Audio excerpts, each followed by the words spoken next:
A service of KIBMradio.com, the Internet's home for an all old-time radio.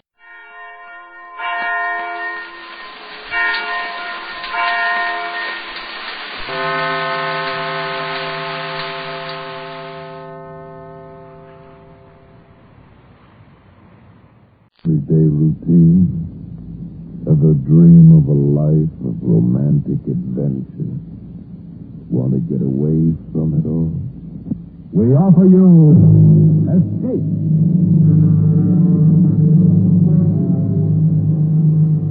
Escape, designed to free you from the four walls of today for a half hour of high adventure.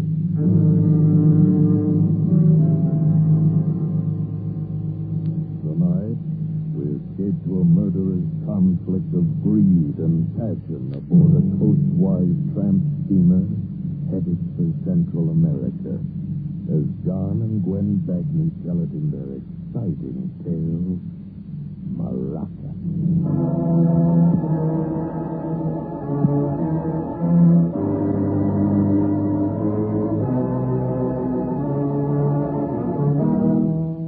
I am standing in the little patio of a cantina near Maracas. The air is heavy with the scent of tropical vines, tequila, and gunpowder. There's broken glass everywhere, and the most appalling silence. Captain Kelso is standing here with me. So is his stove. And General Topaz and his men, their swarthy faces serious, completely erasing their earlier gaiety. The party is over. We're all waiting for General Topaz to give the order. And then... But maybe I'd better start at the beginning.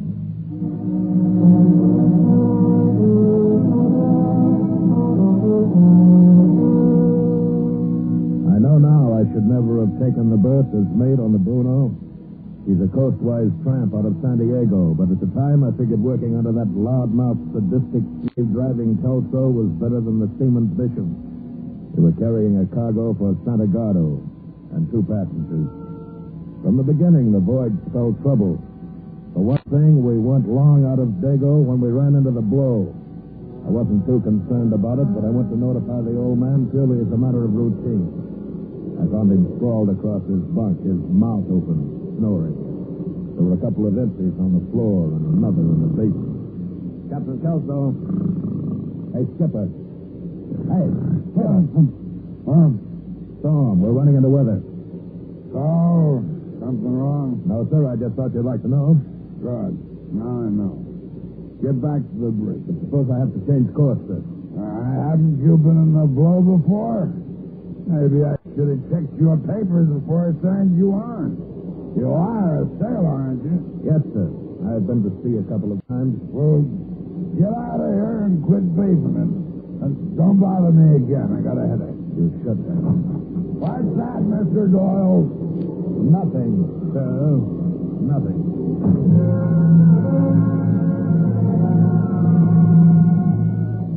Back in the wheelhouse, I watched the well deck below disappear completely, again and again, beneath the angry white wine. And then, I didn't have enough on my mind. It was the passenger, George Miley. I hate passengers. They don't belong on freighters. Always underfoot, always asking fool questions. And Marling was no exception. But what was worse, he was also the shipper of all that cargo in number 2 hold. Farm equipment from Marling and Gavin, Los Angeles. Mr. Doyle. So we had orders to be polite to him. Mr. Doyle. You shouldn't be running around the ship in this kind of weather, Mr. Marling. You'll get yourself hurt. I want to see the captain. He's not here, sir. Well, where is he? He's in his quarters asleep, sir. Asleep in a storm like this? Tell the captain I want to see. I can't do that, Mr. Marling. I'm a personal friend of Captain Kelso. Guilty. Sorry, but he left strict orders not to be disturbed for anything. But the sea is wild. It'll bash my cargo to bits. Your cargo is all right, sir. Now, why don't you just go to your stateroom and relax, huh? Young man, when I want to discuss my business with a mate, I'll call you. When I want to talk to the captain, I mean exactly that. Now get in. If he's asleep, wake him. Wake him nuts. I'd rather kick a cobra out of his bed. Go wake him yourself. I will. And I shall also report you for your insolence. Yeah, do that.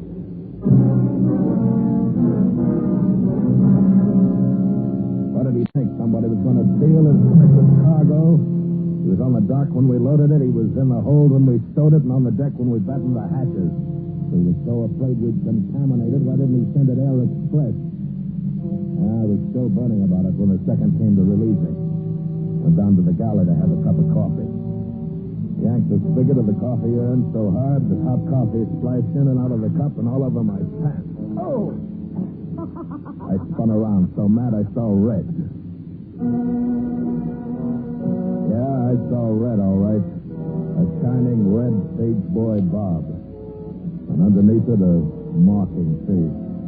And about 110 well-distributed pounds. There were only 2 passengers on board, so that made her Mrs. Miles. May I have a cup of that? What? Coffee. Oh, yeah. Yeah, sure. Do I surprise you that much? No. As a matter of fact, I just thought that... Yes, I know. Everybody thinks that. If they meet George first. And if they meet you first? Then I warn them about George. Oh? Was he very unpleasant? Yeah, they got a rise out of me, if that's what you mean. Yes, he does that, too. What did he want you to do? Stop the storm? You know him better than I do. I don't think you like me. I'm sorry. I've got something else on my mind. Oh, don't be so serious. I was only kidding you. So? It's going to be a long trip? Excuse me, Mrs. Marling. I've got to get back to the bridge. Everybody calls me Estelle. What do they call you? They call me Doyle, Mr. Doyle. Excuse me. Oh, Mr. Doyle. Yes. I hope I haven't rushed you.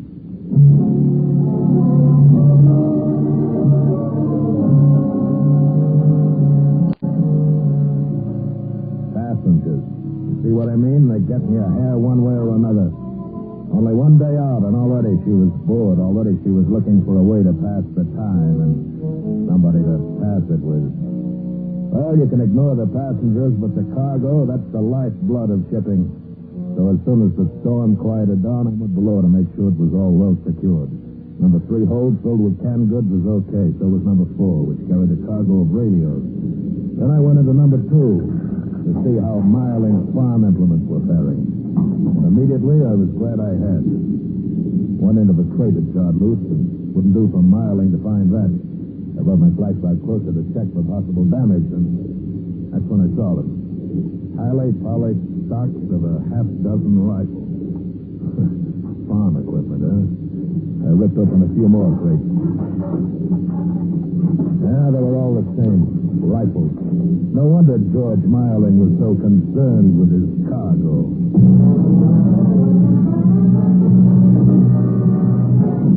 Captain Kelso. I told you to keep out of here. You know what we're carrying in number 2 hold? Sure, cargo, farming equipment. Well, the only digging it'll be doing is for graves. What do you mean? The crates of rifles Miling's transporting. What are you doing in number 2 hold? Listen, Kelso, I signed on this ship as mate, but when it comes to carrying contraband, that's something else. The cargo's listed on the bill of lading as farm equipment. As far as I'm concerned, that's what it is. Understand, Mr. Doyle? Yeah, I understand. What's your cut? What are you talking about? Kelso, you're just not surprised enough. How much are Miling and Gavin paying you? If you got something definite on your mind, spring it. All right, I will. I want my share. Why, And if I don't get it, I might be unhappy. I might talk to the wrong people. Like, say, port officials. Why, you punk. What do you think you are? Get out of here. Get out before... Get straight, Kelso. If I'm going to help carry trouble, I'm going to get paid for it. And you can tell that to that jerk Miling. Why don't you tell me yourself? All right, Miling, so you hurt me. It wasn't my fault. He was snooping around the hold, Mr. Marling. I didn't know anything about it. Naturally you didn't. You were asleep. Drunk. He's a meddling fool. He had no right. Don't upset yourself, Captain. There's enough profit in my cargo for all of us. No reason why we can't let the man share with us, now is there? You're making a mistake. Why don't you let me handle him? You had that opportunity, Captain. We'll do it my way now. And what's my share? Your way. We'll talk about that. I want a third. A third? Oh, you are greedy. No, I'm afraid we can't let you have that much. Why not? There are already 3 of us in the deal. My partner Gavin in Los Angeles, myself, and the good captain here. All right, then I'll settle for a fourth. How about, shall we say, $3,000? You're really off your rocker. That hold is loaded with those crates. You better take it, Mr. Doyle. Your threat about informing the port officials won't do much good unless you get to port. See? Afraid you're not in a very good position to bargain. I'd say I was. Because you see, Marling, you either give me a fourth, or every man in the crew will know what we're carrying before night. You know what happens then? You got a big split on your hands. Everybody shares. You're a very smart man. Well, Marling, is it a deal? It's a deal.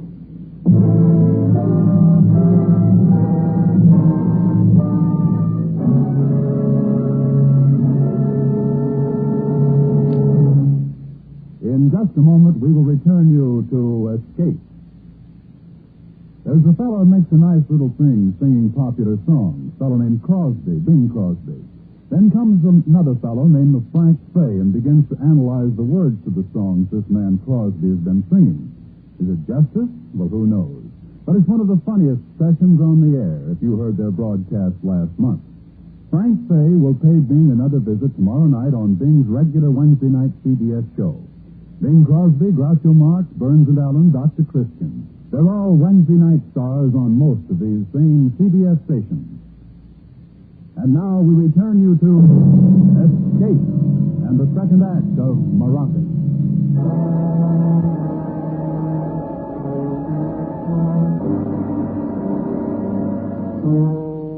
The first day of the voyage of the Bruno was drawing to a close. Not 12 hours ago, I'd shipped out of San Diego with exactly $1.62 and a Canadian dime to my name. And now, the potential. The jackpot potential. The night was clear and dark as I came off watch. There was no moon. The storm had blown itself out to the southwest, and now only a light wind across our port bead marked its passing. Yeah, it was the kind of a night I always liked to see. Quiet and dark. But this night I would have felt a lot happier if there'd been a moon. There were too many dark places where a man could be ambushed on a ship, and the sea is a handy repository for unwanted ballast, including the human variety. So I moved warily, conscious of every sound around me. Mr. Doyle. I almost jumped out of my jacket when I heard him. Mr. Doyle. What? Where are you? Up here on the boat deck. May I see you a moment? All right. Sure. I went up the steps, one hand on the railing, one hand on the pocket that held my gun. And I stopped. Took a bearing and squinted in the darkness. I could just make him out, Marling, standing near number 3 lifeboat. Over here, Mr. Doyle. Yeah, sure. What's on your mind?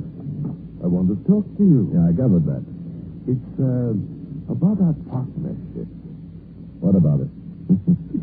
I like you, Mr. Doyle. I think you're a fine addition to our little enterprise.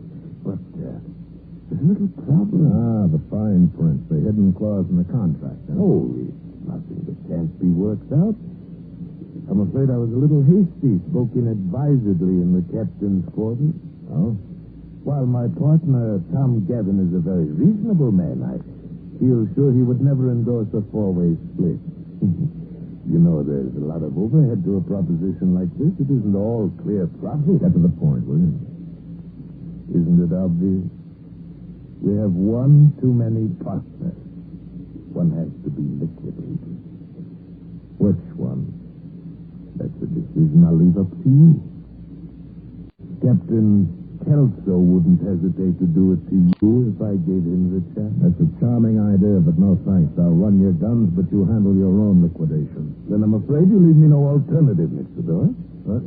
Keep your hands up and be good enough to move back. Hey, now, wait a minute. Get over there between the lifeboats. I hadn't even seen him reach for a gun, yet there it was, pointing into the pit of my stomach as he forced me backwards between the lifeboats where there's no railing. If only I could get to my gun, I'd have a shooting chance. I I didn't know what the sound was, but it startled Marling just enough for me to pull my gun and hit the deck. His bullet went miles, mine found its mark. But he'd made the choice for me. Murder or be murdered? Well, I'd have to explain it. I wondered what I would tell them, but nobody saw it. Maybe nobody even heard it. Maybe I could just keep my mouth shut. Maybe the wind had carried the sound away. I moved quickly across the boat deck and stumbled over a davit crank handle. This must have been the cause of the sound that startled Marling. This was the thing that had saved my life. I stooped down to pick it up and became conscious of something else. A foot. A foot in a spiked-heeled sandal. Mrs. Marling. She stared at me without expression. I didn't know how long she'd stood there in the shadow of the ventilator. I tried to bumble out some kind of an explanation of how it had happened, how it wasn't my fault. I didn't know how much she'd seen, but I stopped abruptly when I heard him coming up the ladder, bellowing like a bull. Who's that there? What's that shooting about, huh? Oh, it's you, Joy. What are you... Miss Marlin, what are you doing up here? Where's Mr. Marlin? What happened? George had an accident. He fell overboard. What? He was drunk. He didn't know what he was doing. He would have killed me if Mr. Doyle hadn't happened along and interfered. Yeah, but I heard shots. That was George. When he lost his footing, his gun went off. Twice? Yes, twice.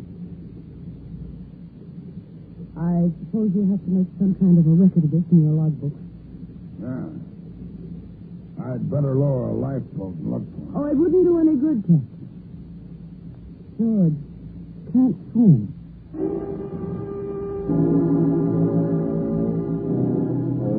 I watched Kelso walk away. I knew he didn't believe any of it. The minute he was out of earshot, I turned to her. What did you lie for? Why didn't you tell the truth the way it happened? What do you care? You're in the clear. I don't like the way you did it. Well, it's done, so forget it. You ought to be grateful to me. What for? I saved your life. How do you think that thing got on the deck, that handle? You mean that That's right, I threw it. George would have killed you if I hadn't. Hey, wait a minute. That means that you wanted him dead. Earlier tonight in the galley, I thought you were just passing the time with me. I thought that You thought what? Let's just say I did you a favor and you did me a favor. Now we're even.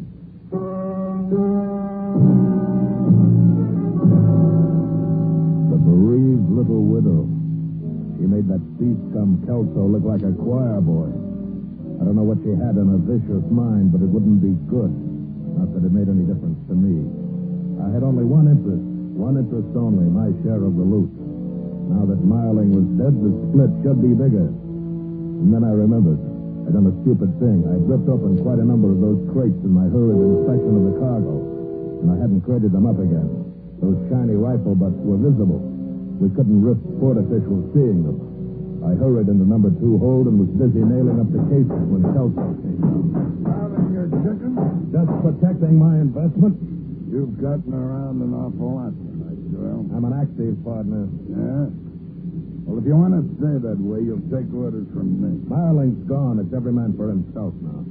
I don't like you, Joel. That's mutual. That was some cock and bull story you and her cooked up. You heard her tell it. I've known Marling for years. I know he never touched a drop of liquor. Talk to her about it. That's the trouble. I can't prove a thing. But you watch your step, Doyle.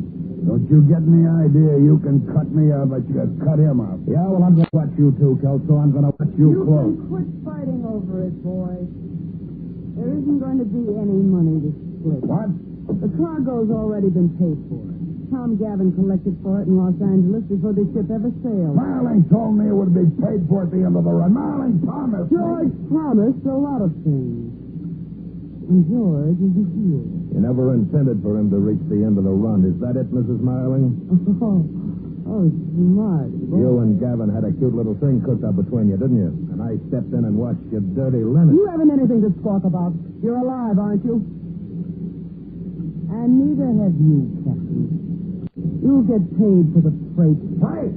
For that measly amount, I took a chance on losing my license and my ship. Freight? I ought to... Keep away from me! All right, leave her alone. I said, shut up. She's coming away with her. Shut up! Now listen. You hear that? Listen, it's ticking.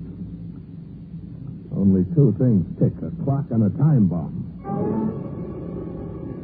Here we've been shouting, screaming at each other as the minutes ticked away. And now we wildly fanned out with flashlights, trying to track down the source of the sound. Fighting time. Minutes. Maybe seconds. I was the one who found it. Planted in one of the cases of rifles I'd opened. Enough TNT to blow the whole ship apart, and I split it. We held our breath, white and tense, as I pulled the clock mechanism away from the detonator, dismantling the bomb. And there was only one person who could have done it, the one who insured the cargo, the shipper. Marling had been on board, so it had been Gavin. How do you feel about your Mr. Gavin now, Mrs. Marling? How do you like being a sucker along with the rest of the boys? You're right. I'm the biggest sucker of all. No wonder Tom was so sure George would never come back. And do you know how he roped me in? With the oldest cliche in the world. He was going to marry me when I came back in my widow's weed. Never mind the broken blossoms. What about us? We're carrying contraband and all the risk that goes with it, and not a nickel for any of us. If you two have finished feeling sorry for yourselves, old man Kelso like the fool. There's no law of gravity that says this cargo has to go to Santa Gordo, is there? You got an idea? Sure I got an idea. But I'm boss. You understand, Doyle? If you've got an idea. Okay, Mrs. Marling? All I want is a chance to see Tom Gavin squirm. You'll get it, I promise. You gotta be enterprising in this business, Doyle. There's more than one way to turn a buck. And there's more than one side to a revolution.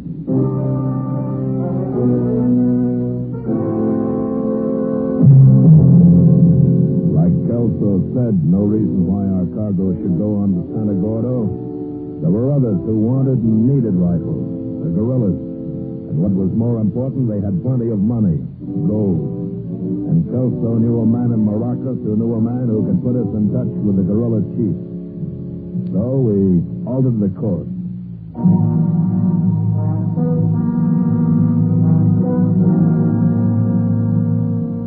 10 days later, we steamed through the Gulf of Teresa and entered the obscure little Bay of Maracas.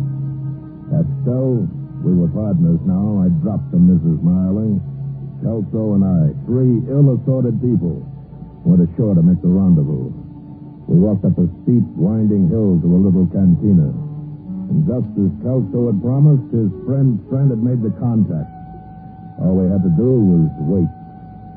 Yeah, it was a hot night, so we sat in the picturesque little patio. And then we heard them. First it sounded like a roar of thunder from over the horizon. And then it took form. First a boisterous cloud, and then distinct shapes. Horsemen, a dozen or so, shooting and whooping as they galloped up. A gang of renegades, unshaven, sweat-stained, each fiercer looking than the other. All wearing cloth cartridge belts, sombreros, and sporting firearms of assorted caliber and make.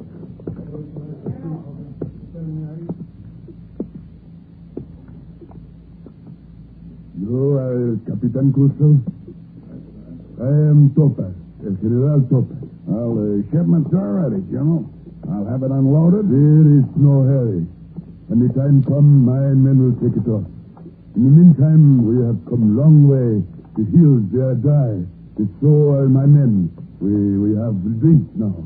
But I thought maybe we'd better... No. You brought lovely lady. Topaz is happy. And when Topaz is happy, he must have drink. Amadeo, tequila, cerveza for the men and for my friends. Pronto. Vamos a buscar una voz.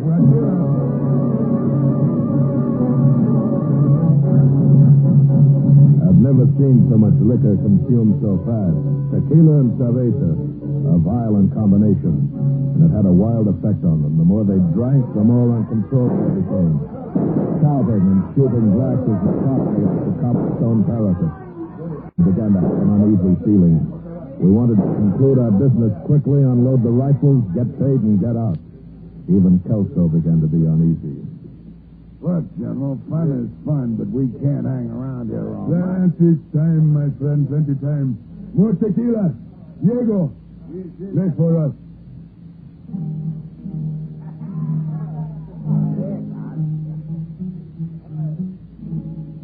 Senorita, is it not nice? You are lovely.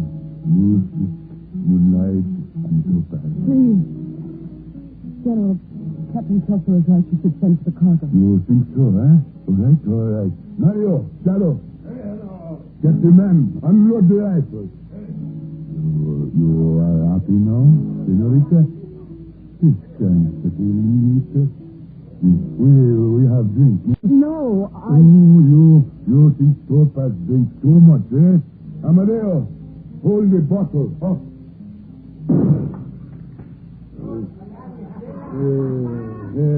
I must be drunk. I hit the bottle, not the cord.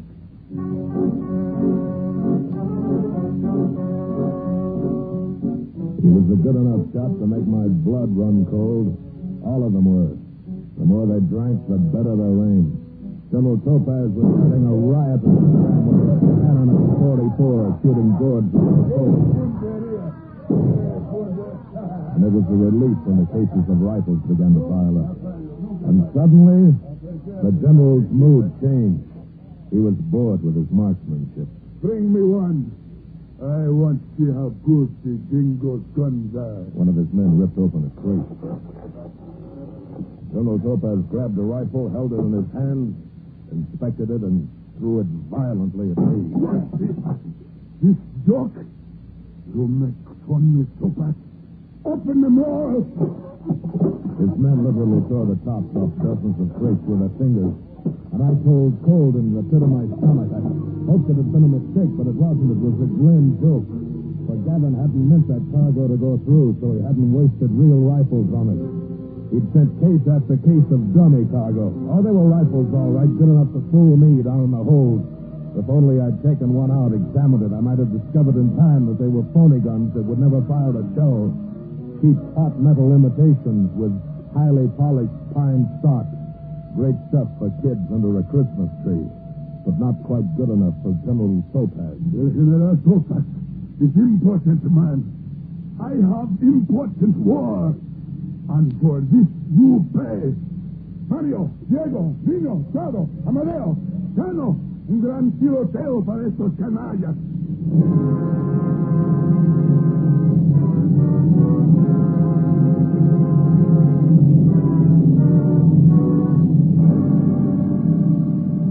So it's dawn, and we three, Estelle, Kelso, and I, are standing here in the patio.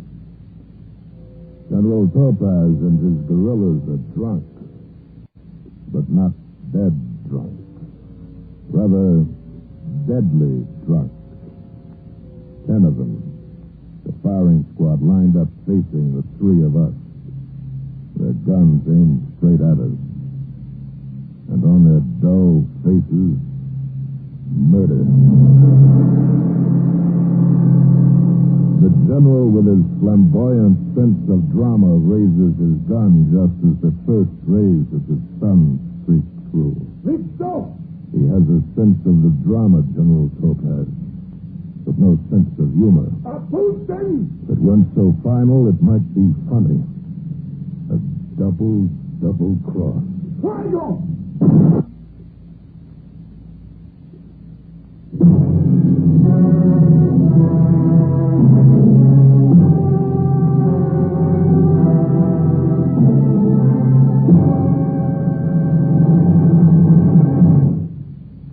Escape is produced and directed by William N. Robeson. Tonight we have presented Maracas by John and Gwen Bagney. Featured in the cast were Bill Conrad as Doyle, Ted DeCorsia as Captain Kelso, Joan Banks as Estelle, Paul Frees as George Marling, and Juano Hernandez as General Topaz. Special music was arranged and conducted by Del Castillo. Next week. You were on a schooner in the South Seas, and dead ahead lies the island of Pelota, and the most desperate man of this lawless region. You have never seen him, but you have sworn to kill him.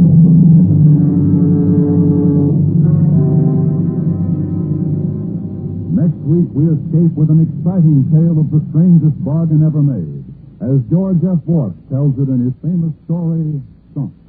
Goodbye, then, until this same time next week, when once again we offer you Escape.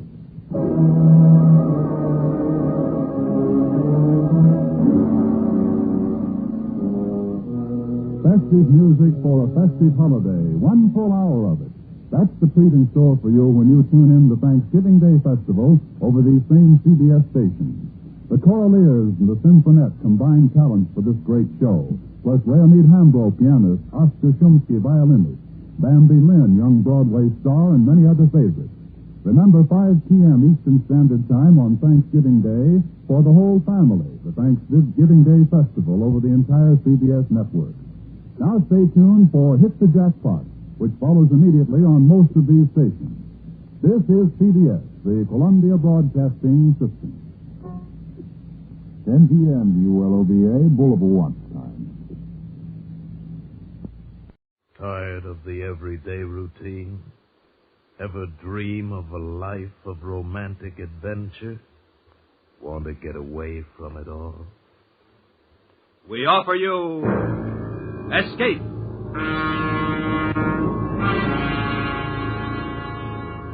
Escape, designed to free you from the four walls of today for a half hour of high adventure.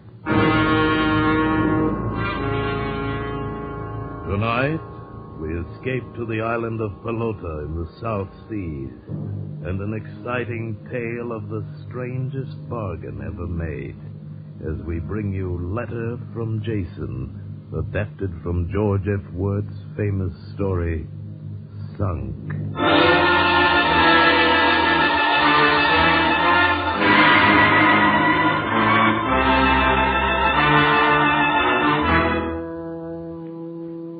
No, John. My mind's made up, and all your eloquence won't change it. You'll understand why when you hear this letter I got today. A letter from Jason. Yes, at last. Listen to this, John. Dearest Ellen, he writes. After the terrible things I did and said to you that last night, there seemed to me to be only one way out. I had failed you as a husband. I had failed the baby as a father. There wasn't anything I hadn't failed at, excepting booze. I was a great success in a saloon. But this is no news to you. You might, however, be interested in what happened after I walked out on you that night. Well, actually, I don't remember much of the night. But the next morning, when I woke up in a rooming house south of the slot, I remembered enough. I knew I couldn't go back, and I didn't see any point of going on. But I even failed as a suicide. Somebody smelled gas and called the police. When I came to in the receiving hospital, Uncle Jeffrey was there. Well, Jason, you've sunk pretty low. Oh, go away and leave me alone. You must have been drunk to find the courage to try suicide. I don't ever really get drunk anymore. I just drink. It's scarcely news. What about your wife and child? You're suddenly very solicitous. No, I never approved of your marriage, but you're still my brother's son. Why did you try to do this? Money. A couple of other things, but money principally. Your father left you plenty of money, too much for your own good. Now it's gone. Of course it's gone. I'm over my years in debt. How much do you owe? More than I could pay back in a year, and some of them won't wait. There's a bookie in Sacramento Street. How much? More than $3,000. Why didn't you come to me for it? Would you have given it to me? You know I wouldn't. Why, you're getting a big kick out of this, aren't you, Uncle? Get out. Get out. Jason, you misunderstand me. I didn't come here for fun. I came on business. What? Yes, I came to offer you a job. Oh, that's funny. That's a great big laugh. No, I'm serious. On the way over here, I did a lot of thinking. Since you're ready to die anyway, perhaps I can arrange it in a way to provide for your wife and child. Yes, and pay your debts. Oh. You know where I spent my youth? Yes. Poaching pearls in the South Seas with my father. Really, Jason? That's an ungrateful conclusion and unkind to the memory of your father. We were traders, honest traders. But there were others not so honest. There were killers down there in those days. There's one in particular who crossed me several times and is still alive. His name is Jake Finch. What the devil are you talking about? A business deal, Jason. I want Jake Finch killed. Since your life doesn't mean anything to you, you might as well take the job. Me? Kill a man? That's right. This morning, you tried to kill yourself for nothing. I'm offering you a chance to kill and be paid for it. How much? Your debts.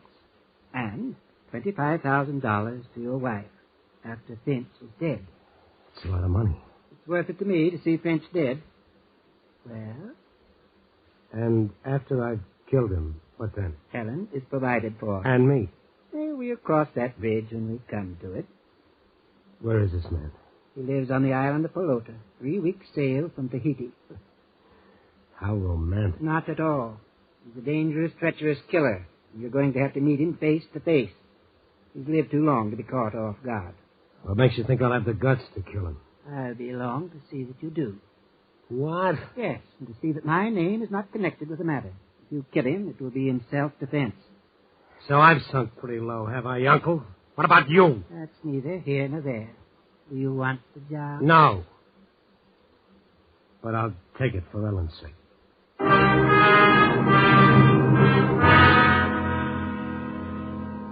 Yes, John, I know it sounds incredible, but don't be so hasty in your judgment. The letter from Jason goes on. I suppose if I hadn't been foggy with booze and gas fumes, I would never have accepted such a dreadful proposition, even though it meant security for you.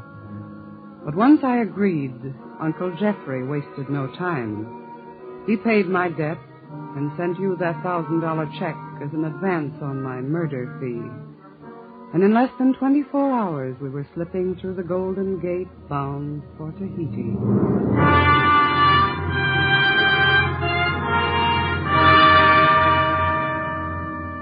It wasn't any different aboard ship. They have bars, too, and wonderful brandy, French cognac.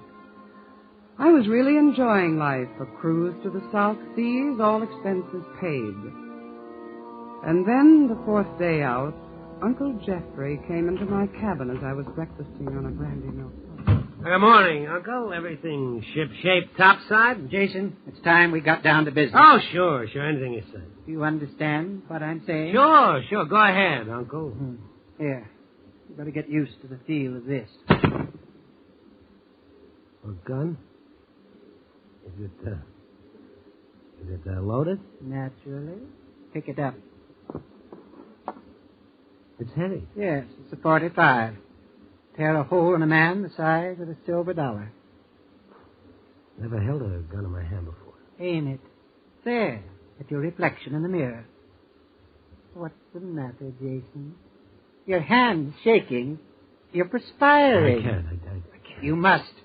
Remember, if you want your wife to get that money, you'll have to kill Jake Finch, not just try to kill him. I need a drink. I need a drink bad.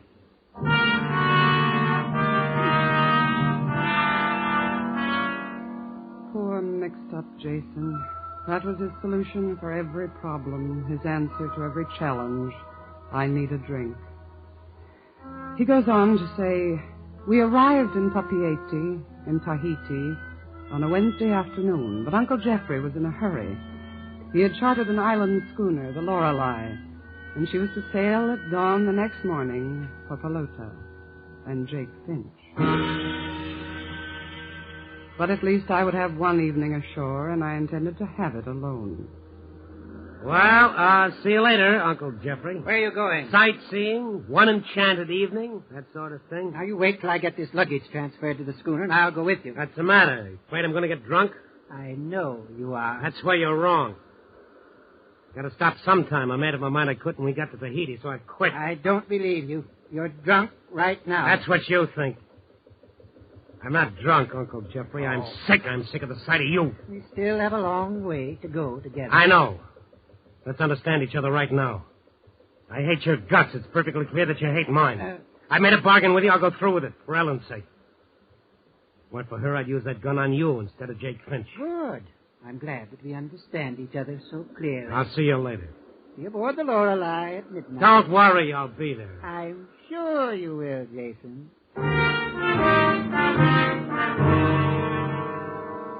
Poppy 80, the letter goes on, is not the South Sea paradise we dream of back home. Unpaved streets, miserable natives, provincial French colonists, but plenty of bars.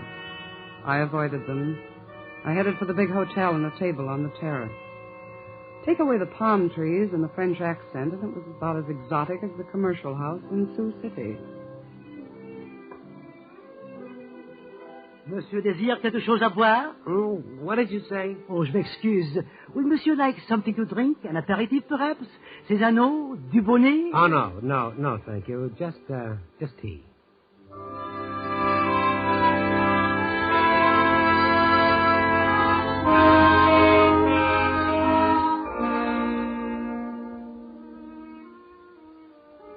Garçon?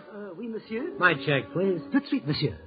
That tea, that's pretty vile stuff. Was there something wrong, monsieur? It is the very best Oolong. Oh, no, I guess it was all right for tea. Oui, monsieur.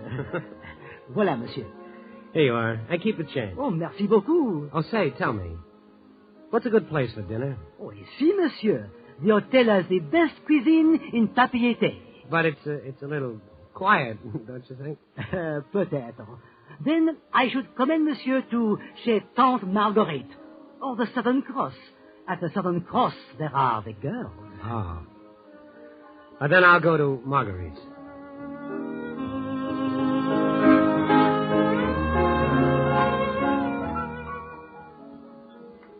And with the dinner, monsieur desires to drink?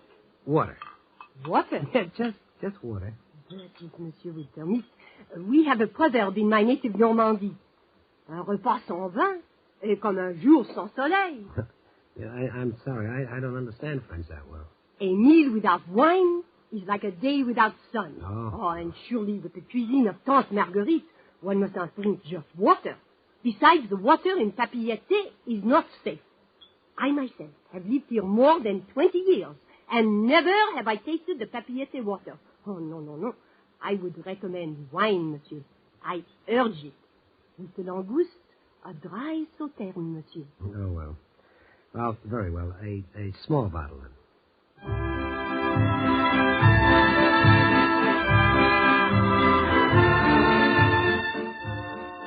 Monsieur has eaten well? Oh, yes, thank you. And now perhaps liqueur? No, I really don't. Permit me to offer it, monsieur. As you say, on the house. Well, no, that isn't Cointreau, Chartreuse, Cognac? Cognac.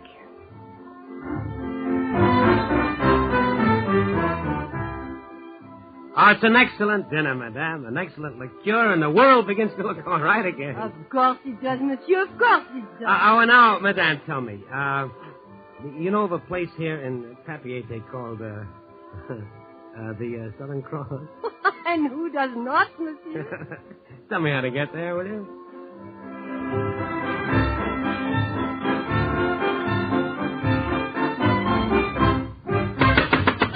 Charlie! Get that? Oh, yes, mister. You like maybe something, huh? Oh, yeah, another cognac. Oh, yes, sir. You like cognac maybe, so help yourself. Oh, sure, I like it. That's the best thing the French do, big cognac. Oh, look out. You're spilling it. I'm trying not to. Can't you see? I'm trying to hold it steady. You're not so steady yourself. Why can't I hold it steady? Yeah, it's like the gun. I can't hold the gun steady either.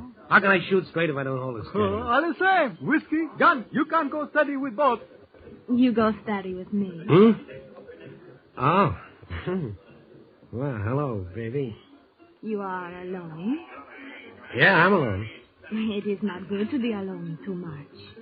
Oh, I don't mind. You like me to keep you company. I don't mind. You have cigarettes for me? Yeah, hey, mate, what's the big idea of annoying this lady? Annoying? What do you mean? This little... Watch your language. Now, look, here, I'm sitting here minding my own business. Well, now you're minding mine. Now, scram. Well, I got as much right... Are you looking for trouble? Well, no. But it seems to me you are. You little jerk. Okay, boys, carry him out. Nice work, sister. Here's your 100 francs. Thank you, Captain Steve. You want me to make change? Not now. Some other time. I got work to do now.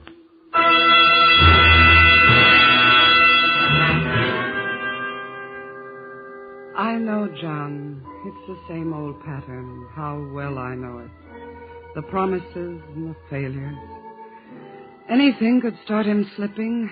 A glass of wine, the brandy sauce on the mince pie.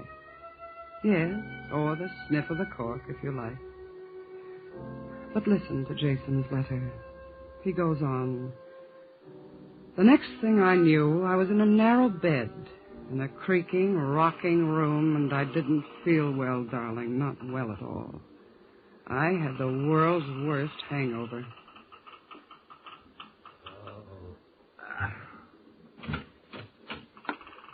Oh. Good morning, Jason.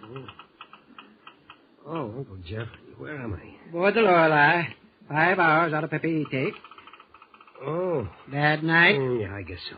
Looks like you were in a fight. I was. I don't remember anything after it. How'd I get on board? You were delivered at my instruction. What do you mean? My captain brought you aboard.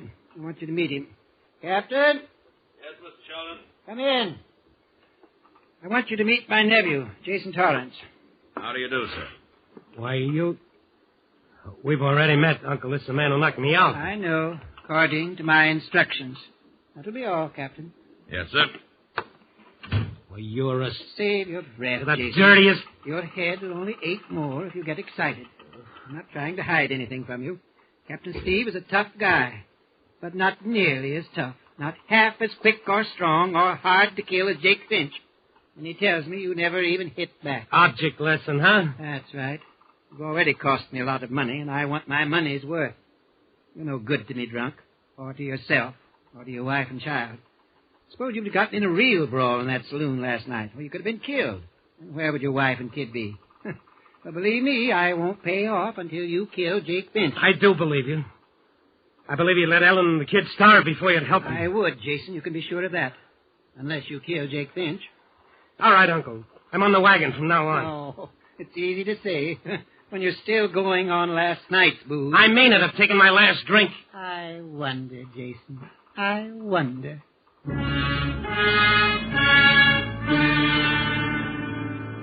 After he had left the cabin with that sneer on his face, Jason writes, I lay there hopeless and nearly helpless. For I knew now if I was to be helped at all, I would have to help myself. So I pulled my aching frame out of the bunk, and head throbbing and tongue thick, I climbed up onto the deck and faced the captain. Well, Mr. Torrance, you had a nice long nap, huh? Yeah, thanks to you.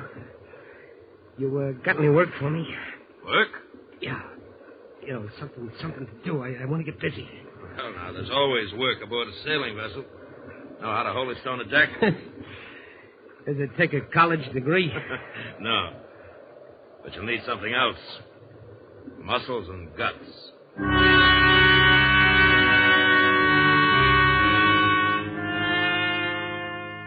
Who said it gets easier day by day?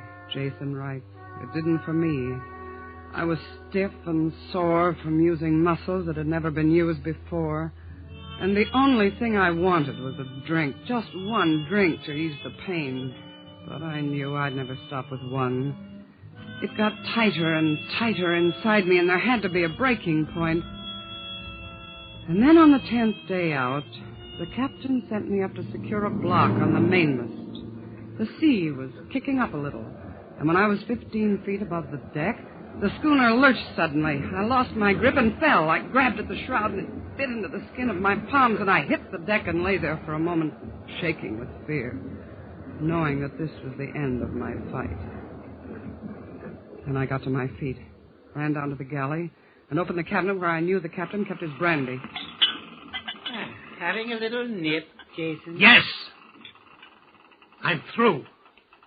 You rotten bargain, you Jake Finch, and you're... Through with Ellen and the baby. Through with keeping your word. Back where you started from. A gas-filled room, trying to commit suicide. Well, go ahead. What are you waiting for? You've got the bottle in your hand. Go ahead.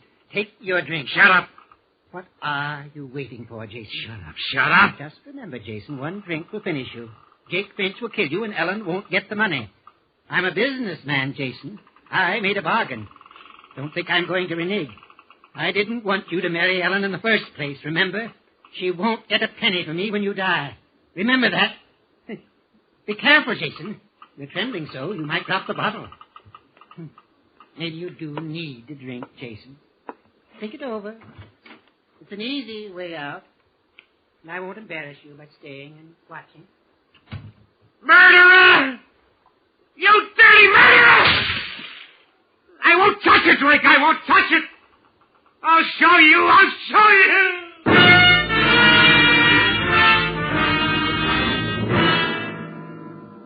And then suddenly it grew a little easier. Not taking that drink was the turning point, I guess. The crying out inside, the need for liquor, grew slowly quieter. My muscles began to toughen. My whole body began to feel better, more alive. And the first time in years, I enjoyed eating. And I was learning to be a pretty good sailor. I began to get a kick out of the neat way the schooner handled, the clean feeling of the sea air, the wonder of just feeling good. And with this change, I slowly began to realize what kind of a bargain I had made. I didn't want to kill anyone. No, not for any reason. Not now, when I felt sure I could start my life over again. You've made a bargain, and you'll stick to it. I'm not the same now. I'm in good health. I'm strong. I can get a job and really take care of Ellen and the baby. You should have thought of that before. Well, I'm thinking about it now. I can't just deliberately go out and kill a man. I'm not going to go through with it. All right, we anchor at Pelota tomorrow. If you refuse to carry out your end of our bargain, I'll put you off the schooner and leave you there. You won't see a ship for more than 6 months. And when it does come, you'll have sunk lower than you've ever been. You won't have passage money back to San Francisco. You'll die in Pelota. And Ellen won't see a penny of that $25,000. You do that? In a second. But I'll pay you back the money you lent me. I'm not interested in that. I want Finch killed. Believe me, he has it coming to him. I don't care what he's done to you. I'm not going to go through with it. Not only what he's done to me, Jason. I didn't want to tell you before. I never told you how your father died.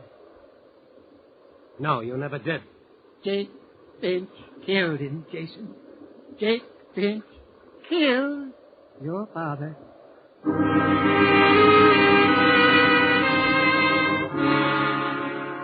Jason's letter continues.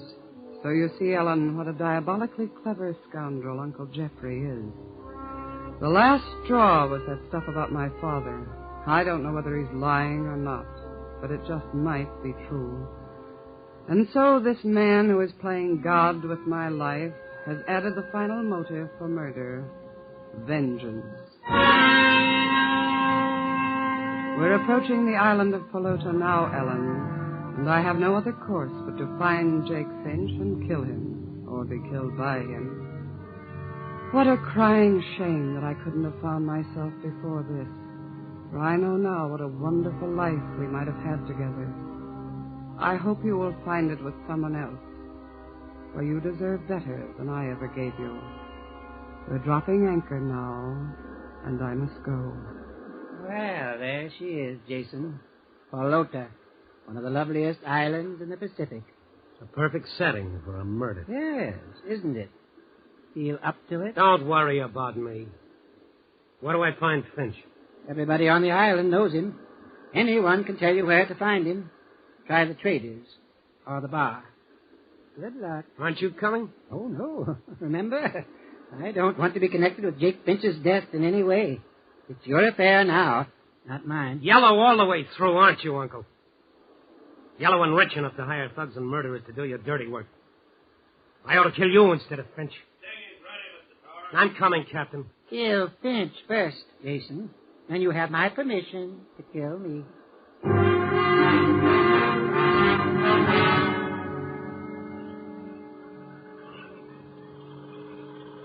Good day to you, sir. Good day. Put in for supplies, have you? No. Well, we've got everything a trim little schooner like yours would be needing. Look, can you tell me where I can find Jake Finch? Jake Finch?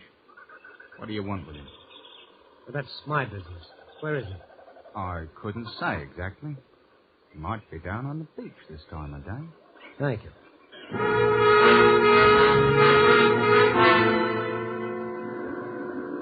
Our friend? Who, me? Yeah, you. Well, I wasn't sure. Ain't been called friend in 20 years.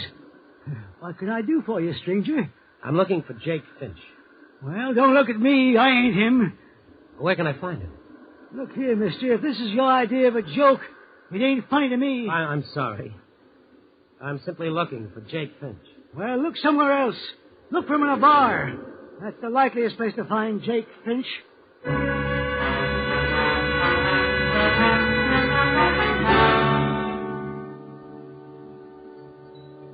Yes, sir. What'll it be? I got the finest brandy on the island. 4 years old, it is. No, thank you. I'm looking for someone, but the place seems to be empty. Oh, who are you looking for? Jake Finch. Jake Finch. What do you want with him? I've got business with him. Eh? What kind of business? He inherited $1 million or something? No. But I want to settle a debt with him. Okay, mister. He's in the back room. This way.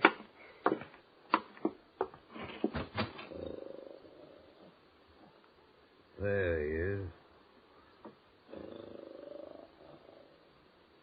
That old bum? Yeah. Sleeping it off. Been there since I closed up last night. Jake Finch? This can't be Jake Finch. Yes, one of them. There's more down on the beach, kicking around town. What are you talking about? There's at least a dozen Jake Finches here on Pelota. A dozen? Hey, look, somebody's been kidding you, mister. Don't you know? Jake Finch is the name we give any rum bum here on Pelota. They spend their last penny here in the bar and sleep it off on the beach. Drink, mister. All the Jake Finches drink themselves to death. Jake Finch. Me. All along, the Jake Finch he wanted to kill was in me. Hey, where you going? I've got an apology to make. You look like you need a drink. How about one for the road, huh? No, thanks. I don't drink.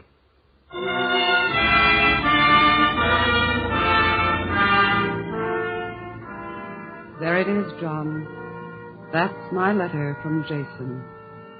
You understand now, don't you, why I'm asking you as my attorney to stop my divorce action immediately.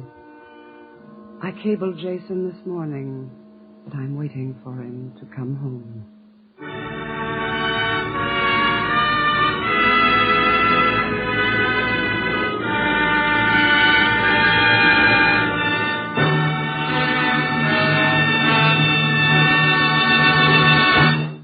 Escape is produced and directed by William N. Robeson. Tonight we have presented Letter from Jason, adapted by Seeley Glester, Merwin Gerard, and Mr. Robeson, from Sunk by George F. Wirtz. Featured in the cast were Frank Lovejoy as Jason, Will Gear as Jeff, and Kay Brinker as Ellen. Special music was arranged and conducted by Del Castillo.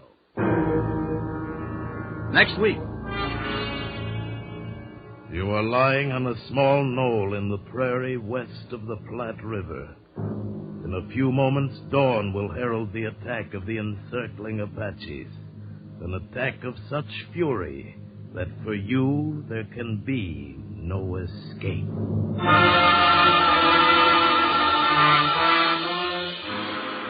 Next week, we escape with an exciting tale of the Old West, as James Warner Bella tells it in his thrilling story, Command. Pardon me, Mr. Lamont. I'd like some information. Why, it's Gracie Allen. Can you tell me who that young man was with the wonderful deep voice? Well, yes, that's Paul Freese. Well, I'd love to meet him. That'll be easy. Paul, this is Gracie Allen. Gracie, this is Paul Freese. Hello, Gracie. Or should I call you Mrs. George Burns? Well, yes, you should. You see, I've been Mrs. Burns ever since that day when a certain tall, handsome man came along and pronounced George and me man and wife. I see. But it's George I've come to talk to you about. You have such a beautiful voice yourself, so I thought if you let him sing on this program, our sponsor will hear him and realize how great he is. Then he'll let him sing on our program Wednesday nights. Well, Gracie, this is not a musical program. This is Escape. Well, George can make your program more popular. When he sings, everybody will be looking for Escape. I'm sorry, Gracie. I'll have to turn you down. Oh? Well, goodbye, Mr. Freeze. You are a cold man. Goodbye, Gracie. Be sure to listen next week, same time, when once again we offer you Escape. This is CBS, the Columbia Broadcasting System.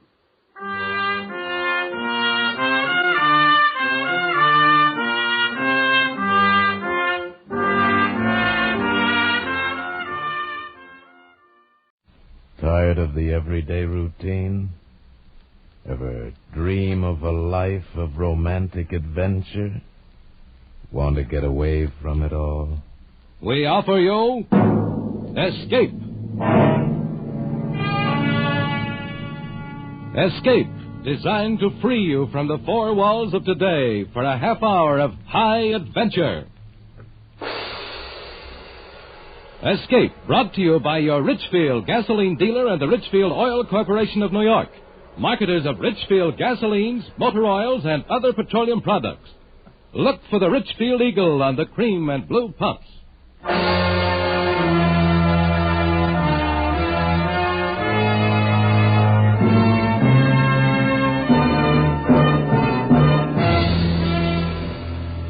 Tonight, we escape to the prairie west of the Platte River and to the Indian fighting U.S. cavalry of the Old West, as James Warner Bella describes it in his exciting tale, Command.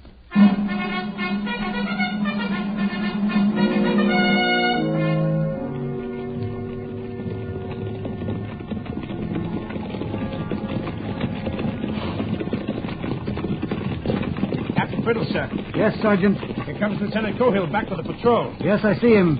Halt the column. Yes, sir. Helm! Helm! Helm! Helm! Helm! Helm! Hand me my field glasses, Sergeant. Yes, sir. Here you are, sir. Thank you.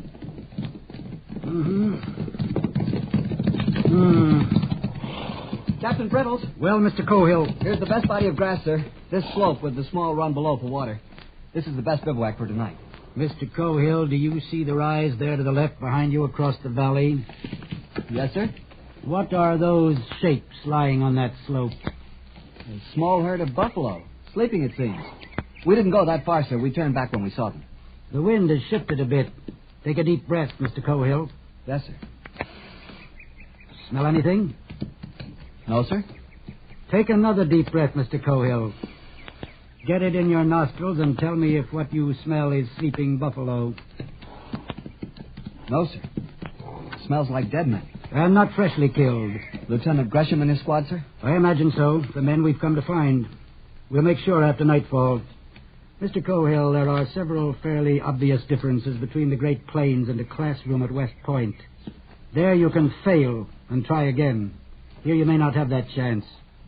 There they taught you, I am sure, that accuracy in observation is a military virtue. I suggest that you cultivate it here. Sergeant Utterback. Yes, sir. This is the bivouac. Dismount and unsaddle. Night grazing area between the crest of this hill and the creek bottom. Use the picket rope, no individual pins. Yes, sir. Yes! Out! Yes! Out! Yes, now!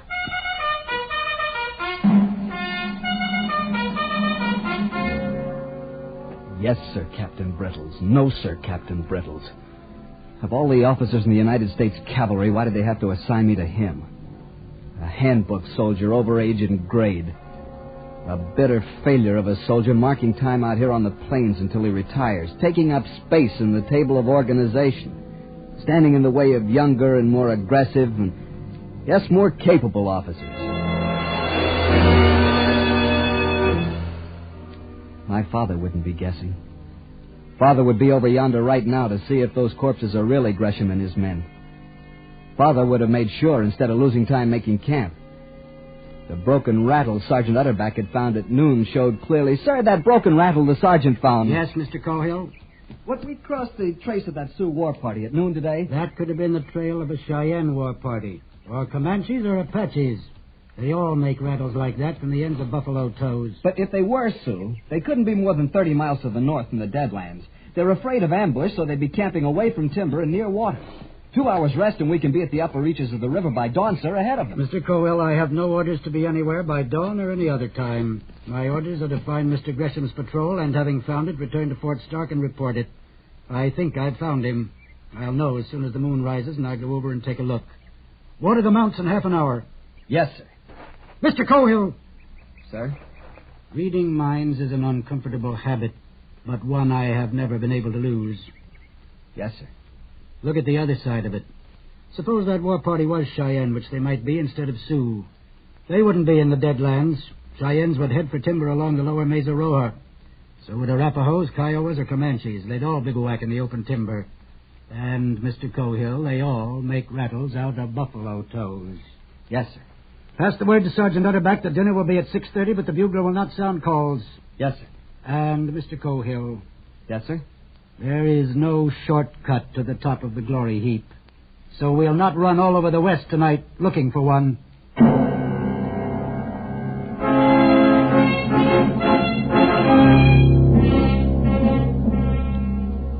But if death in battle is a soldier's path to glory, Mr. Gresham and his patrol had found a shortcut. Yet what we looked upon that night on yonder slope was not glorious. Well, at least they respected them as fighting men. How's that, Sergeant? Every one of them skinned bald-headed so he can cross the shadow waters without trouble. And whoever did it don't want to fight him again. Why? Hands and feet cut off, that's why, sir. To cripple them in case they meet in the hereafter. Sergeant? Yes, sir? Do you still think the Sioux did this? No, sir. Not now, sir. Why not? Sir, I made the march from Bent's Fort to Santa Fe with Steve Carney, and I know an Apache arrow when I see one, sir. Even 1,000 miles from where they're made. Yes, but that Sioux trail we crossed this morning, that war party could have brushed with an Apache war party and come by Apache arrows that way. No, sir. No, sir, this job is 2 days old, sir. It wasn't that Sioux war party. This is Apache work. How do you figure that? Mostly because the captain knows it's Apache work, too, sir. Lieutenant Cohill. Sir? Take the grave detail. Yes, sir. Sergeant. Yes, sir. We shall move the company out at 10 tonight. Yes, sir. We will return to Fort Stark to report this massacre as fast as we can. Yes, sir. So he's showing me. Makes his lieutenant first grave digger and confides his plans to the sergeant in exchange for flattery. He's an old woman in blue fatigues. Can't hide his bad temper. And worse, he's a frightened old woman. Instead of striking when he has the advantage, he's going to cut and run. In a stiff action, I'd probably have to shoot him and take over the command.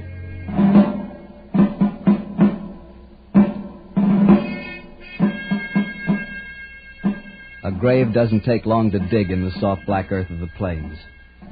And the rocks were nearby to pile upon the still mounds against the hungry muzzles of wolves and coyotes. And after, the air was sweeter in the cold moonlight. And the job done in plenty of time for Captain Brittle's scheduled retreat. The commander's prepared to mount, sir. Very good, Sergeant. Captain Brittle. Yes, Mr. Cohill. Excuse me, sir, but can't we go after the Indians who did this? Can't we try to... Mr. Cohill, the United States Cavalry is not out here to fight Indians. We're here to watch them and report on them for the Indian Bureau. We fight only if they attack us. I refer you to the standing orders of the Department of the Platte. They are most explicit on this point. Yes, I know, sir, but Mr. Gresham was attacked. How do you know that? Well, I don't, for sure. Of course you don't. But he's dead, and his command, dead and mutilated, and we ought to... Go to what? Avenge him? Disabuse yourself of classroom valor, Mr. Cohill. Out here, we obey orders. Sergeant. Yes, sir. Pass the word to mount. Yes, sir. Uptight. You. Pass the word. Mount. Pass the word. Mount. Pass the word. Mount. Pass the word. 30 miles already that day, and who knows how many miles ahead of us tonight. The men are tired. The horses are tired. Cavalry is a delicate arm of the service, Captain Brittles. Hour after hour, as the moon threw our lengthening shadows ahead of us. Hour after hour.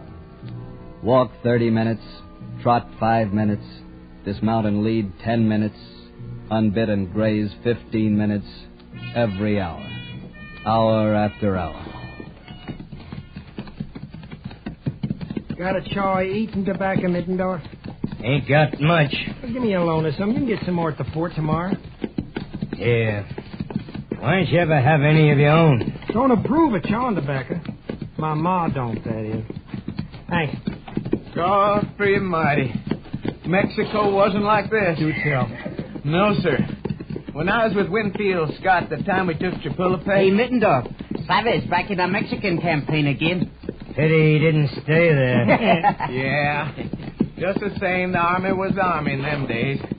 You slept in tents, and when you took a town, there was girls, senoritas, not squaws. Well, if you like it so darn much, why don't you go back with those girls? 'Cause I was gold brick. You was what? Gold brick. Oh. I joined up again 'cause they said they'd be fighting out here.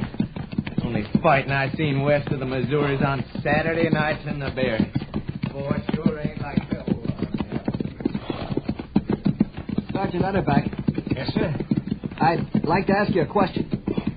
Yes, sir. How did you know the captain thought they were Apaches that killed Mr. Gresham's detail? Well, I've been his first sergeant for a long time, sir. You get to know. I see. Do I get to know? This is a different kind of service out here, sir. It ain't full-dress war, but it's the only kind the captain and I ever served in, sir. And you get to know it just like you get to know siege operations or saber charge by company front after you've had enough of them. I see.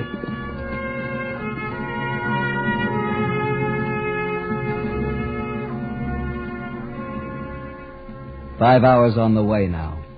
Less than 3 hours till dawn. And we're at the North Fork of the Platte, in a full 25 minutes for watering call. Some of the men lie sleeping where they've dismounted. Others huddled together in the moon shadow of the high bank, quietly talking. She left me standing there like a bound boy at a husking. What'd you do then? Wasn't nothing to do, except join the army. That little senorita in Mexico City. Time I was with Scott when we took Mexico.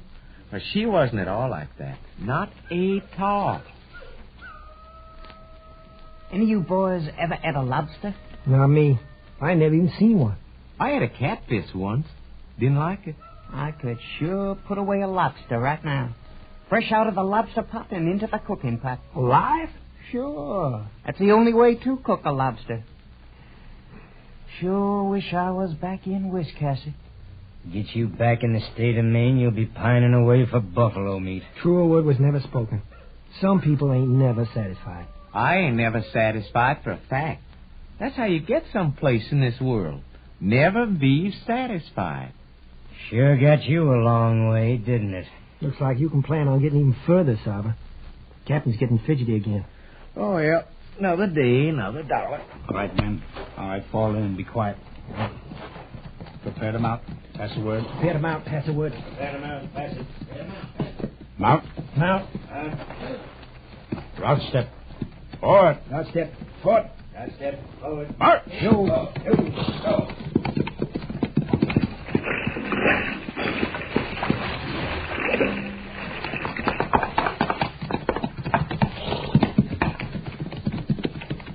He's heading north. How's that, Sergeant? North, sir. Captain's heading north. You're right, Sergeant.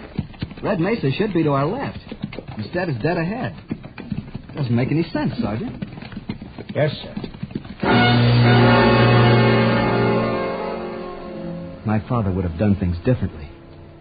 In the cold, dying moonlight, I could imagine him. Young Major Cohill riding out of St. Joe to convoy the wagon trains bound west on the Oregon Trail. What a figure he must have been out here in the old days when the Missouri River itself was the jumping-off place. Killer Cohill, as men had called him. But the wide-roaming Arapahoes had another name for him. Blue Devil with eyes in the back of his head.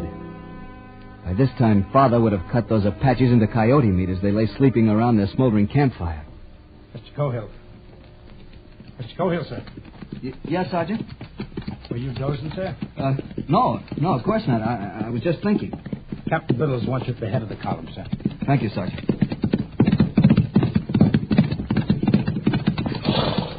Sergeant Utterback said you wanted me, sir. Yes, Mr. Cohill, I do. This is officer's call. Listen carefully. I have Sergeant Sutro ahead of me with the point. You will relieve him with 8 men and push forward fast. Yes, sir. Do you recall the ford across Red Mesa Wash? Yes, sir. We crossed it yesterday. Exactly. There is a knoll on the east side of the wash. A knoll that is crossed by the trail from the top of the mesa. I remember, sir. Be on that knoll before dawn. Build a bivouac fire as soon as you arrive. Do what, sir? Build a fire. I want to know when you get there. But I can send a messenger back to tell you when I arrive. I want everyone else for miles around to know it, too. Build a bivouac fire, a squad fire. No larger. Yes, sir. Should you happen to be attacked, you are to hold that knoll, fighting on foot. Remember, the dawn light can work for you, but it can also fool you in this country. So don't shoot until the last possible moment. But I don't understand. You don't have to. You have your orders. Yes, sir. Move out, Mr. Cohill. You're the bait on my hook. Wriggle.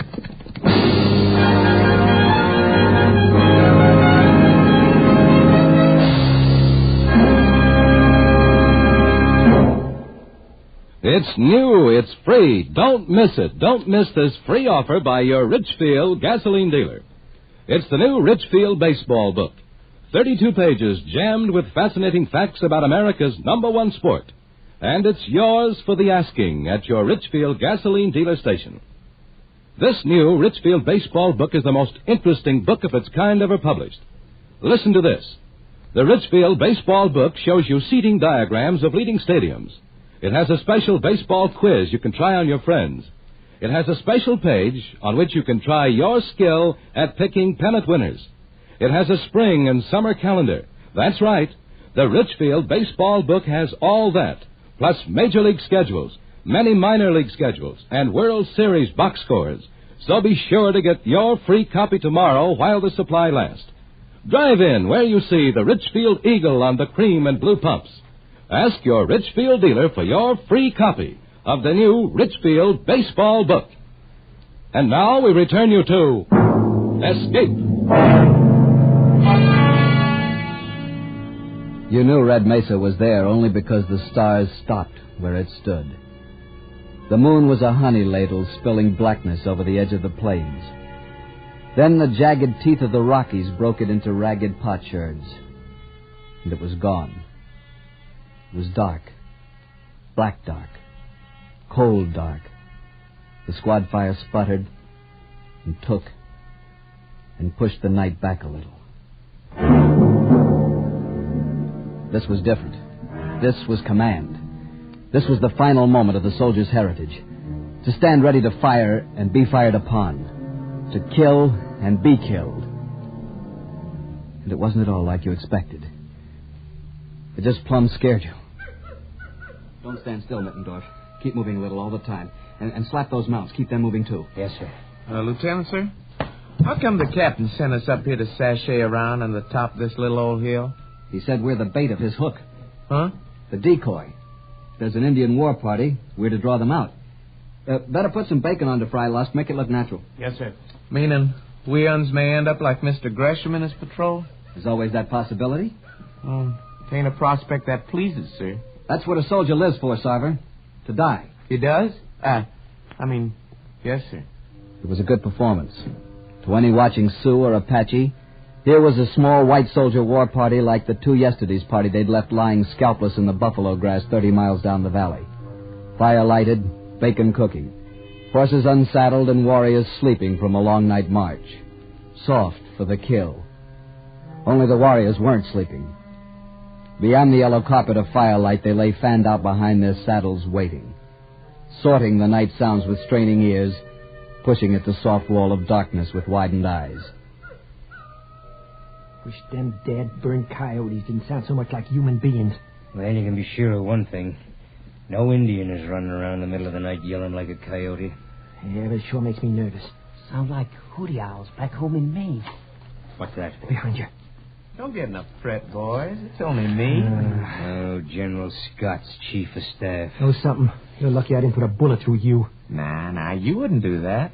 Lieutenant said not to fire until commanded. Any of you fellas ever had Injun pudding? No. I ate a sort of bean pudding when I was with old Rough and Ready Zach Taylor at the Battle of Buena Vista. But I didn't like it much. Was you with Napoleon at Waterloo? Nope, but I've been talking to the lieutenant. Naturally. What's the word from headquarters?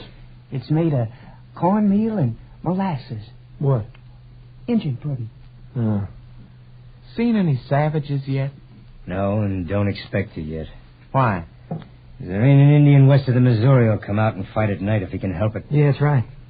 They're afraid of taking a chance of being killed at night. They believe if a warrior's killed at night, he'll be blind when he gets to the happy hunting grounds. Well, then what are we worrying about? Who's worrying? Not me. Oh. And you can start worrying. Huh? Dawn's coming. To make out the mesa plainer. Sure would like some Indian pudding for breakfast.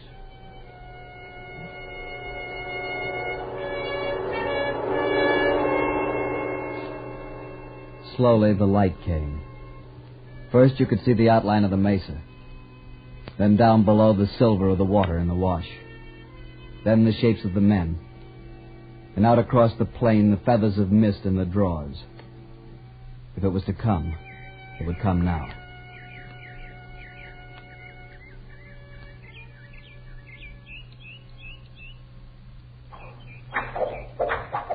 Hold your fire, men. Arrows. They're shooting arrows. Well, what you expect? They're engines. What was that? Hit one of the horses. Here they come. Oh, my leg. Hold your fire. Hold it.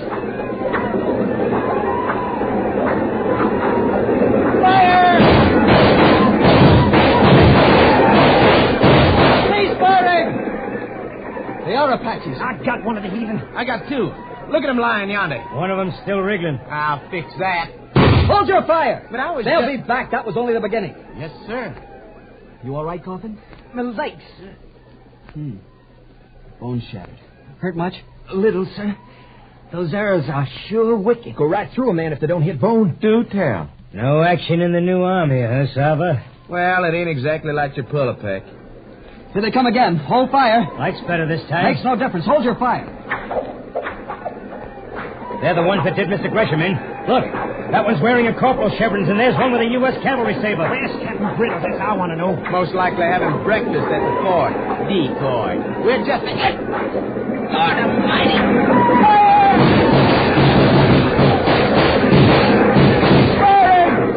Well, I took care of almost half of them. They'll be back.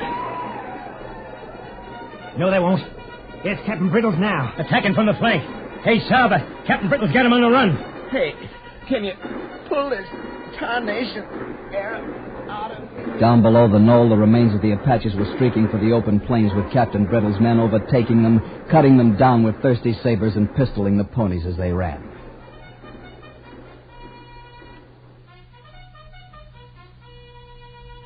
And then it was quiet, and not an Indian or his pony was left alive.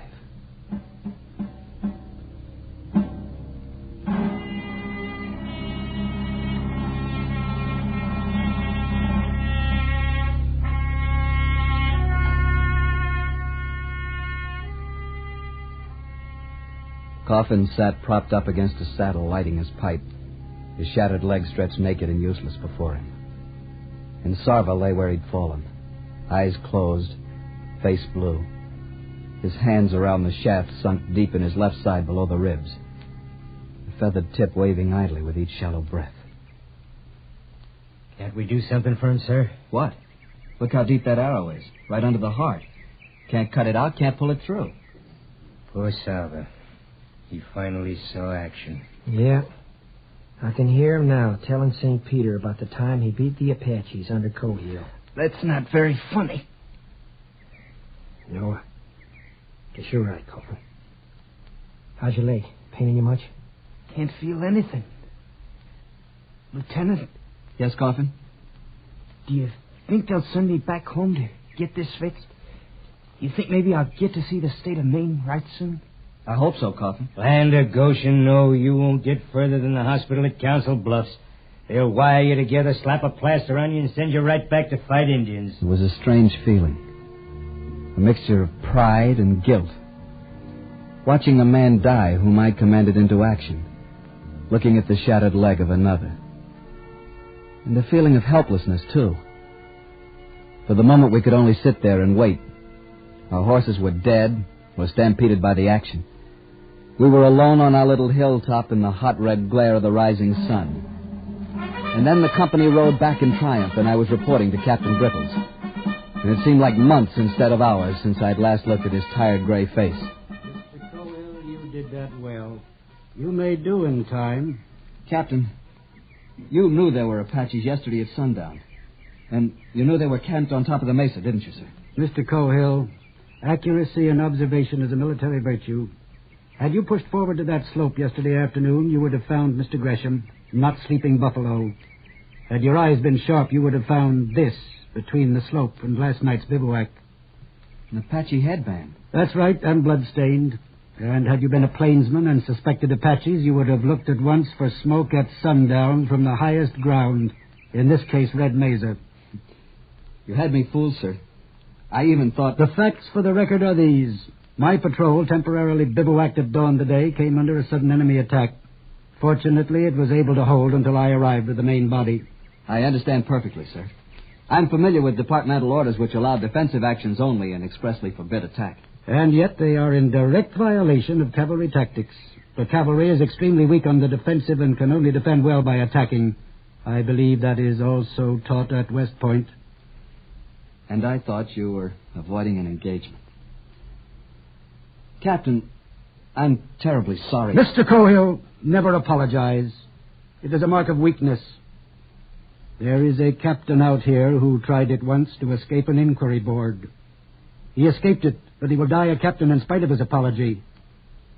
The officer who saw to that could have worked with him and made a soldier of him if his humanity had been large enough. Mr. Cohill, I'm going to make a soldier out of you. You may present my respects to General Cohill when next you write your father. Mr. Cohill, take morning stables.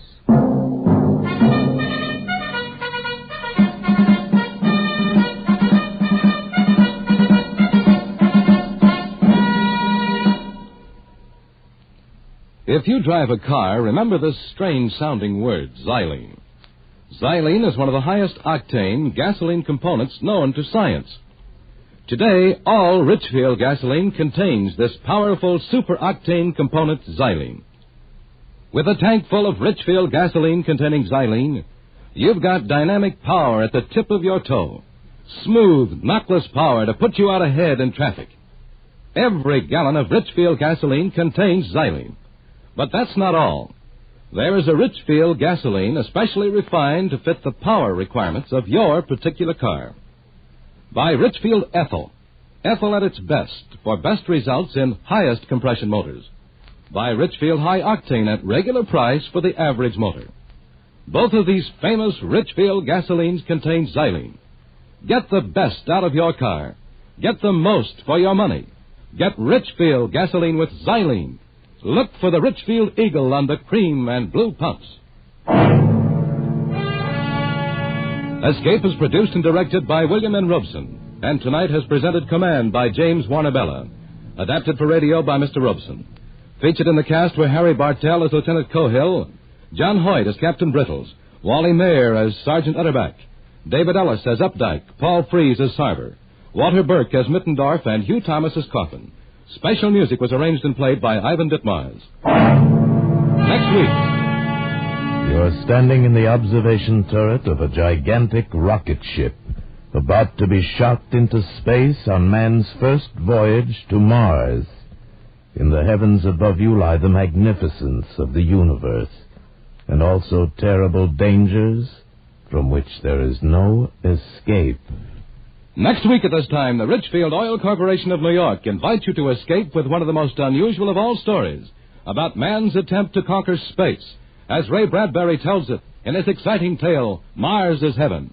Be listening. Goodbye, then, until the same time next week, when once again we offer you Escape. Tom Hanlon speaking. This is CBS, the Columbia Broadcasting System.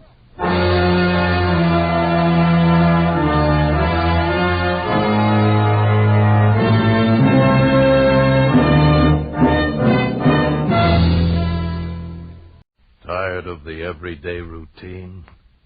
Ever dream of a life of romantic adventure? Want to get away from it all? We offer you Escape.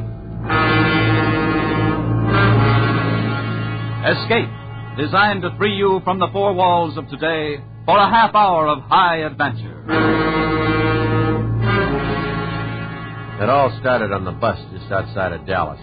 The sailor who had snored beside me since Memphis got off, and the big fat guy got on.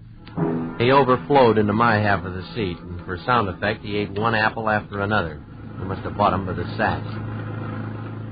Hey, fella, do you mind? My top coat?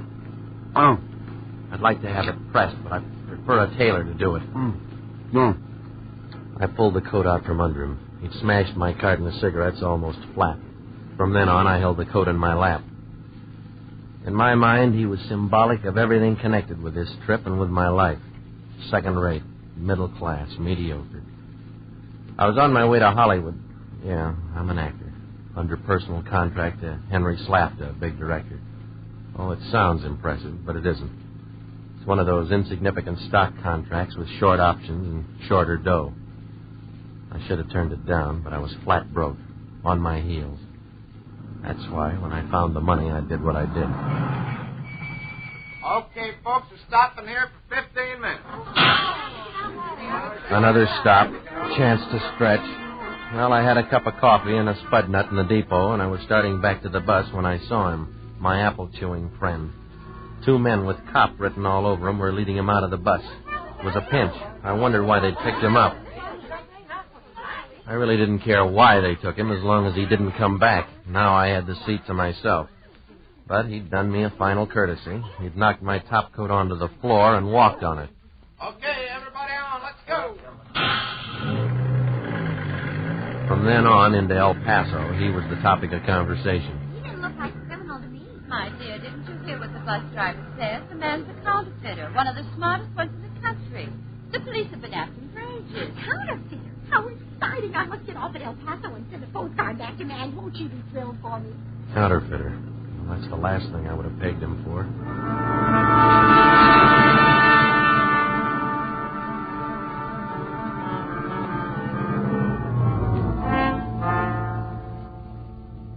El Paso. El Paso. And Hollywood still 24 long hours away. Well, economy or no economy, I wasn't going to go on. I was dead tired, saddle sore from 3 days and nights on that bus. So I switched my ticket to the following day, and I hunted up a cheap hotel. The bellhop there was full of helpful ideas on how I could spend the evening. Well, how about Juarez, mister? Juarez, huh? Yeah, well, Mexico, just across the international bridge. Oh, yeah. I'd forgotten that this is a border town. No, thanks. I just want to get some sleep. Sure, mister. It's up to you. I tipped the kid and stretched out on the bed. I dug in my pocket for a cigarette, but I was out, so I reached into my topcoat for the carton. That's when I found it. A package of money. A lot of money. All in 50s and 100s. Nice, clean, fresh bills. I counted them fast. $15,000 worth. So that's why I found my coat on the floor of the bus. Fatso had stashed his homemade money in my pocket. Why, the lousy... I'd fix his wagon, planning it on me. Operator, give me the FB... No, never mind. Wait a minute. Why should I? If I turned it in, I might get involved, and I couldn't afford to. When I got to Hollywood. Boy, what an entrance I could make into that town if all this dough were only real. I could just picture the look on Henry Slafta's face if I flew into Hollywood with a new wardrobe, stopped at the Ambassador, took a suite, made a big splash. Yeah, if only the dough were real. Well, I couldn't sleep now. I was too stirred up, so I took a shower and changed my clothes and went out. I didn't have anything particular in mind, but since the hotel was near the International Bridge, I went over into Juarez. And I wasn't quite sure why I did it, but in my pocket was one of the $50 bills. I went up and down the cheap main drag, sampling tequila and brushing off vendors of huaraches and leather dolls, just like the rest of the tourists. But all the time, that $50 bill was burning a hole in my pocket.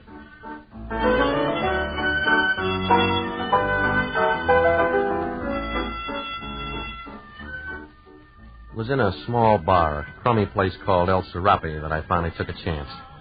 I'd had a couple of tequila daisies, and each time I'd given the waiter a half a buck. This time I handed him the $50 bill. I held my breath. And suddenly, I knew I'd been a fool. He didn't put it in the cash register as he had the other money. Instead, he went down to the end of the bar and handed it to a man sitting there, obviously an American. He took it, looked at it, and then had the waiter point me out. I got up out of the booth and started for the street, but the American caught me at the door. I'm Chuck Rice. I'm the manager. Yeah. Hiya. You give this $50 bill to the waiter? Yeah. I guess I forgot to wait for my change, huh? You don't want to go around forgetting money like this. Just visiting? Yeah, tourist. You know, you're taking a big chance. You're setting yourself up like a pigeon. Well, what are you talking about? What do you mean? Don't get excited, amigo. This is border town. That's all.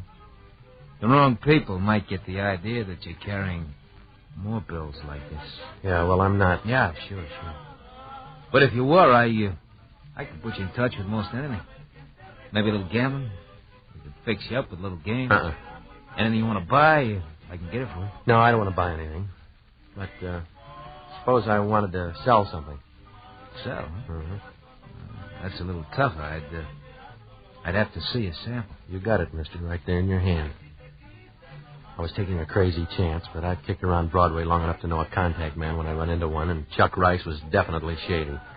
He stood there scowling, turning the bill over and over in his hand. Oh, so that's why you wanted to walk out on your change, huh? Thought I had it spotted. You got more like this? Yeah. On you? No, I'm not that much of a pigeon. How much more? Enough. You want to dump it? Maybe, with the right kind of a deal. Here's your 50 back. I don't know from nothing about this kind of commodity. Well, I didn't pay for the drinks. It's all right. It's in the house. Your money's no good here. I took the 50 and put it in my pocket. I shrugged and hoped my indifference went over. I was almost to the street when he called after me. Hey, amigo. Huh? I just wondering. How much you got? Why? Well, if you got enough, maybe Nieves would be interested. Nieves? Who's Nieves? Down here, we don't ask questions like that. You go to the cab stand on the corner. Ask for Miguel. Tell him you want to see Nieves. Tell him Chuck Rice sent you. Only this time, amigo, if you want to do business, you better have the dough on you.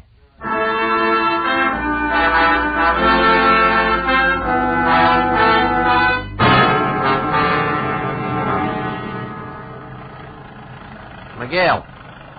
Hey, I'm talking to you. What's the idea? You keep going around in circles. Can't sabe, senor. Can't sabe my foot. I want to go to Nieves. Si, senor, si, Nieves. Well, let's get going. Never mind the sightseeing. Miguel was driving down dark back alleys and dirt roads. I couldn't tell which direction we were going, and I'm sure that was the idea. But we were getting further and further out of town. I was beginning to wish I didn't have the money on me. But I hadn't gone back to the hotel for it when Miguel suddenly pulled off the road into a ruddy gopher-hole courtyard of a broken-down hacienda. It was littered with debris. I stumbled over a pig. His squeals woke a bunch of chickens roosting on a fence. And then I saw her. She was lying in a canvas hammock, one bare foot hanging over the side, deep in the enjoyment of an oversized cigarette.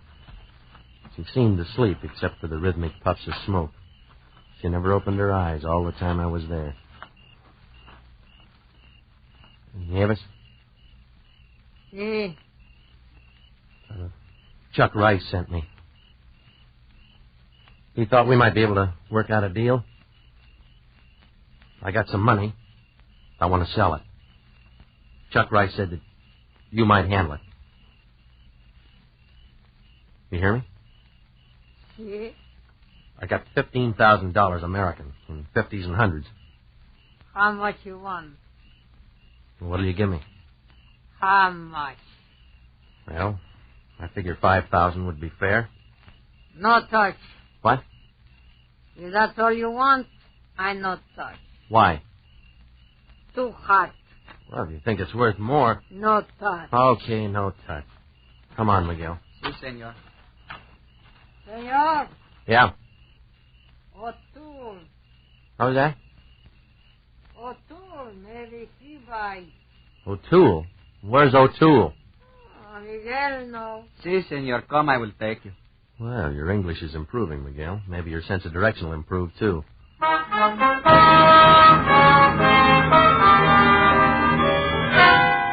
And it did. As the crow flies, so did we, straight to O'Toole's Dine and Dance, a gaudy tourist trap hypoed on the outside with neon signs advertising the best food and music in Juarez, while inside 5 Latin beboppers were making hash out of Embraceable You. Miguel okayed me to a squint-eyed character who reluctantly led me down a hall, up a steep flight of stairs, and we stopped in front of a door. Come in. Behind a huge red lacquered desk sat a handsome Chinese in a dinner jacket smoking a long black cigar. Good evening. What can I do for you? A drink, perhaps? No thanks. I came to see O'Toole. Yes? I am O'Toole. You, O'Toole? As one of those cliques of nature. I wear my mother's face and my father's name. Oh, well, I'm sorry. I didn't mean anything. Oh, think nothing of it, Mr. Smith? Yeah, Smith. Now, you have something you wish to sell? That's right. May I see the money? Money? How did you know? $15,000, as I understand it. How much do you want for it? 6,000. You told Nieves 5. Nieves? Oh, you're surprised. I know about that. Huh? Chuck Rice always sends them out to the country to see Nieves before they come to me. Now, let me see the money. All of it. Sure. Here. Look, I'll take the 5. I'll give you 4. Oh, now, wait a minute. There's 15,000 there. You won't have any trouble passing it in Mexico. I know that. I also know that when this kind of money turns up in this part of the world, it means only one thing. I am your last resort. Well, Mr. Smith? Yeah. Give me the 4,000. He went to the safe, got the money, and paid me. I got out of his office. Well, maybe I should have held out for more, but he gave me the creeps. Besides, any way you look at it, 4,000's a lot of money. I could knock Henry Slapper's eyes out with less than that. Downstairs in the club, the floor show was on, when an Adagio team was going through its calisthenics. I was just passing the bar when she bumped into me. Hello, Charlie. No, I'm not Charlie. Sure you're Charlie. You gotta be Charlie. Go on, beat it. Come on. Don't be a sucker. We're being watched. Well, so what am I supposed to do? Be smart. Buy me a drink. Look, I told you, I'm not interested. Interested in getting out of here alive? What kind of a crack is that? You see Squint Eyes over there by the entrance? Well, he's not the doorman. Come on, look. What's this all about? O'Toole. He wants back whatever it is he gave you. I'll buy you that drink. Come on. Make it scotch. Yeah. Bartender, 2 scotch and sodas. All right. Now tell me why you're interested. I'm supposed to knock you out. You're what? Those 2 drinks you just ordered. Yours will be loaded. And not with bromoquinine to cure your cold. Ever hear of knockout drops, tourist? Yeah, sure, but I don't get it. What are you telling me for? I don't know. Maybe because you're from my side of the border. Maybe because you don't look like the kind of scum that usually comes in this joint. All right. So my drink's going to be loaded, and Squint Eyes is over to the front door to make sure I don't get away. I don't have much choice, do I? Yeah, you do. I'm going to help you. Help me? After the drink hits you, I'm supposed to get you out the back door into the alley and then roll you. Well, now that'll be a big help. But I'm not going to. Quiet. Here come the drinks.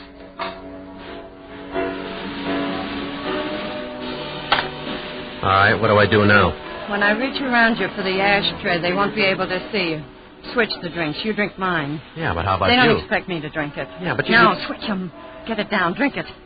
In a minute, pretend you're dizzy. I'll help you get to the alley. And when you get there, you better run, brother. And run fast. Squint Eyes had left the door and was coming toward the bar, so I did what she told me. After I'd gulped the drink down, I sat on the stool a couple of minutes, and I pretended to get dizzy. She helped me off the stool, put my arm around her shoulder. We were almost to the door, almost to the alley. It was just perfect, except for one thing. I was dizzy. My stomach turned over and over, and I passed out cold.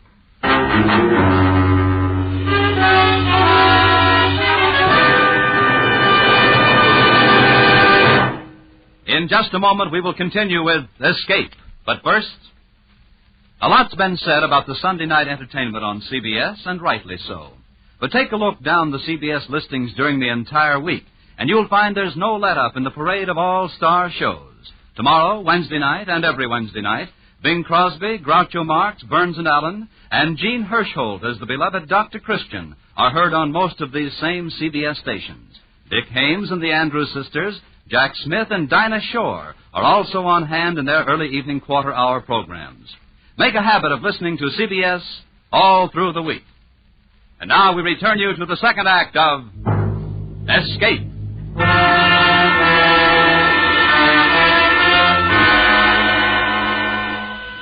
The smells were the same. Beer, tequila, stale black tobacco. But the sound had changed. There'd been music before.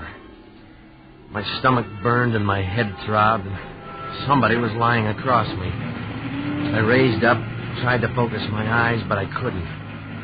Gradually, I placed the sound. It was some kind of a car, bus. No, a truck. I was lying on the floor in the back of the truck, and there was a man lying across me.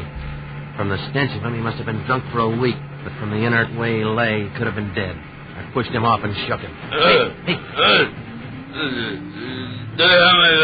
Where are we going? What is this? Hey, come on, wake up, will you? Listen to me. Then I suddenly remembered the money. The $4,000. It was gone. I was clean broke. I'd been rolled all right, and by a dame who even told me before she did it.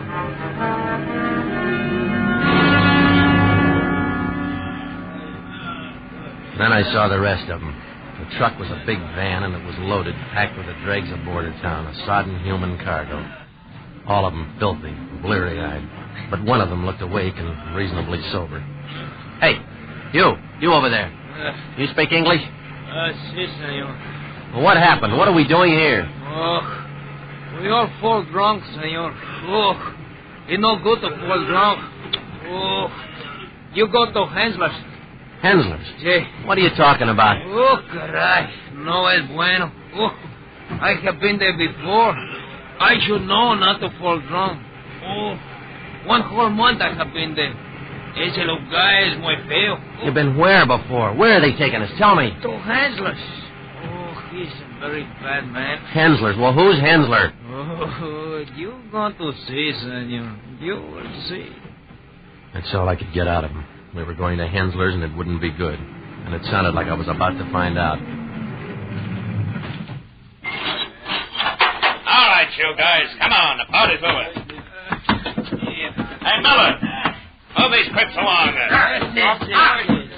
Come on. You guys don't look like no bunch of daisies, but we'll make you bloom, won't we, Miller? He was a brute of a man, and he carried a .45 in a holster. He and the driver, Miller, herded us out of the truck like so many cattle. It was some sort of a road gang. I saw a sign blocking the road that read, Under Construction, Hensler Construction Company. Well, I had no idea where we were, how far away from the border. The landscape was dry, dusty, barren. Well, Gonzales, you with us again? Didn't we learn you not to get drunk, huh? Come on, you guys, step on it. All right, quit shoving. Come on, come. Hey, what are you doing here? Yeah, that's what I'd like to know. Hello! How many times I got to tell you to be careful where you pick up? Now, wait a minute, Jay. Don't get sore before I tell you. Don't you know we can get in plenty of trouble picking up the wrong guys? I didn't pick him up. O'Toole threw him in. O'Toole? Shut up, you. What O'Toole wish him on us for? Little Hensler hears about it. Well, O'Toole has already talked with Hensler. He says this fellow will not give us any trouble. He is an embezzler. The police are looking for him. You're crazy. He came across the border to sell some money he had stolen from a bank or something. He must be plenty hot. He was willing to drop 15,000 real dough for 4,000 cash. Real dough? What are you talking about? That was counterfeit I sold O'Toole. Listen, buddy, I don't know what your racket is, but nobody fools O'Toole about money. But it can't be real money. It was counterfeit, I tell you. It had to be. Look, I want to see Hensler. You talk to me or you talk to nobody? But I got to see Hensler. I got to get back to Juarez. Huh?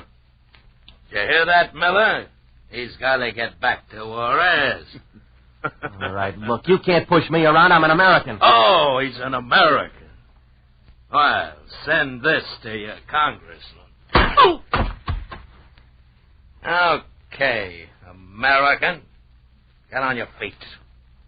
Get a pick and start working. Hensler Construction Company. Just another name for a chain gang. I never saw Hensler. He wasn't there. But in the next week, I got to know Jake all right. I got to hate him. He drove us from dawn till dark, digging a road bed by hand, pick and shovel, in the hot sun, in the dust, without rest. But worse than the physical torture was the thought that gave me no rest. I'd sold O'Toole real money. For now I realized I'd never really had any proof that the fat man was a counterfeiter. I just jumped to that conclusion. The bus driver... No, not the bus driver. A woman on the bus said that the bus driver said it, and it drove me crazy just thinking about it. Real money. $15,000.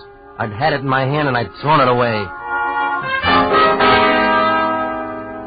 I had to escape. I had to. There'd been a man in the truck who said he'd been here before, so he must have gotten away somehow. He could help me.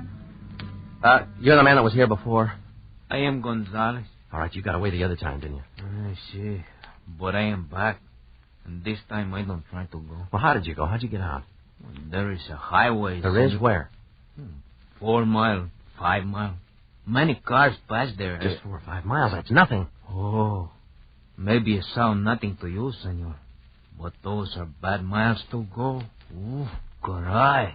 Only 4 or 5 miles. Over that way, he told me. Through the ravine. Well, I thought about it all that day, and I planned that I'd try it that night. But when we got back to camp, I was too dog-tired even to eat. I just flopped on the hard earth and fell asleep. It seemed that I'd just closed my eyes when I was shaken awake. Hey. Huh? Hey. Get up, American. Get on your feet. Huh? I got a little job for you. Oh, leave me alone, Jake. I'm tired. Get up! You're on overtime.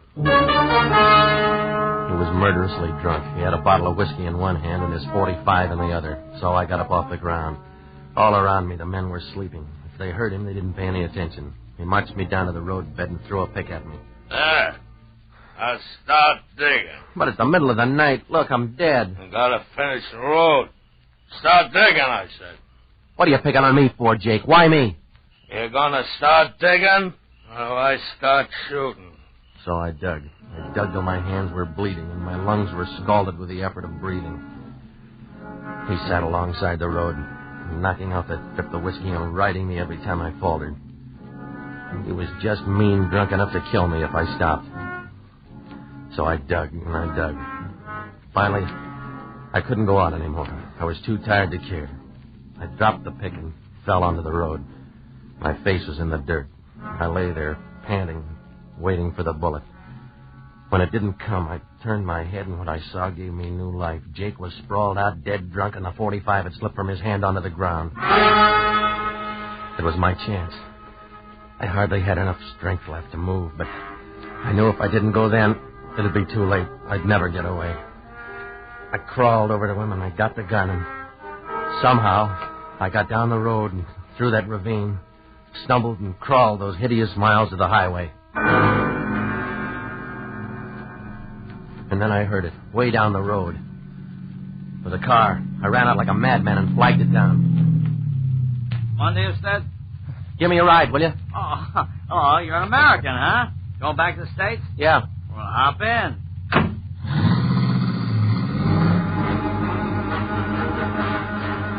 I leaned back against the seat, shut my eyes, and slept all the way into Juarez.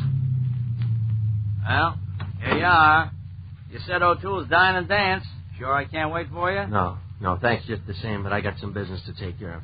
Okay. Good luck. $15,000 worth of business, and Jake's .45 in my pocket to guarantee the deal.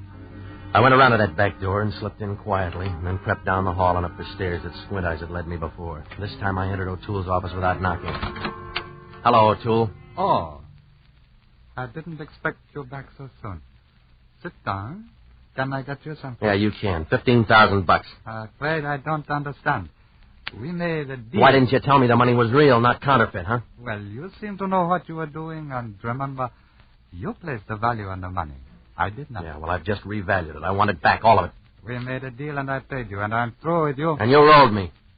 How you lost the money I paid you is no concern to me. All right, then look, then maybe this will be some concern to you. I took enough punishment to get this gun not to hesitate to use it. Now get the money while you're still alive. That won't be necessary. How about 10,000? Look, don't stall. 15. But I should be allowed to realize some profit. Hurry up, O'Toole. I haven't got all day. I'll have to open this. Then open it. Will you take it in 10s and 20s? Now, look, I don't care how you give it to me, so long as it's American money. Now quit stalling and get it. I didn't trust him. I expected any minute he'd pull something fast, but he didn't. He gave it to me.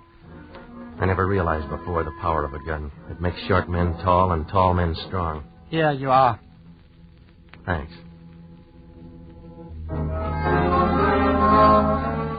Now I could fly to Hollywood and have that suite at the Ambassador and throw a cocktail party, a big party.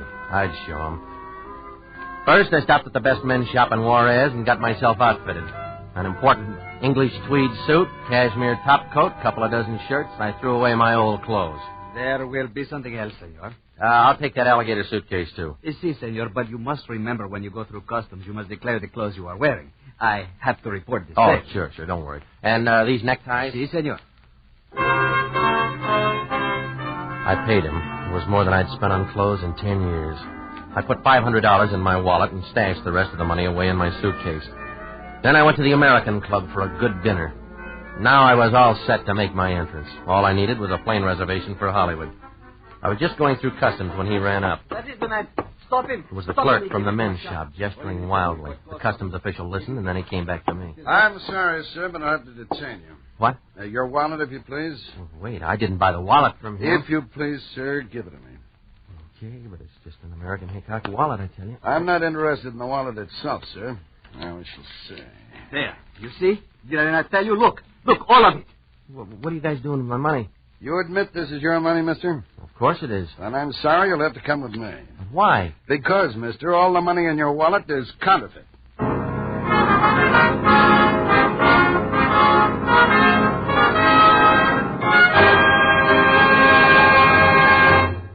Escape is produced and directed by William N. Robeson.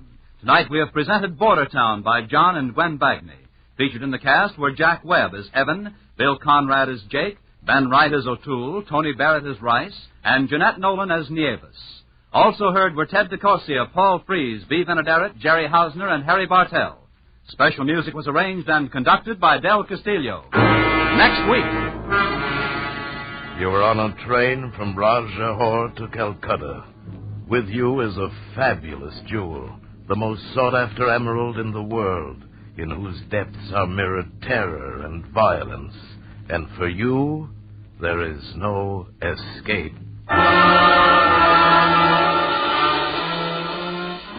It's a proven surefire formula for better living. If we all work together to produce more per man, per machine, per hour, we all move together toward the benefits in living that are possible only under the American economic system. The better we produce, the better we live. For your free copy of the booklet, Miracle of America, write Box 10, Times Square Station, New York.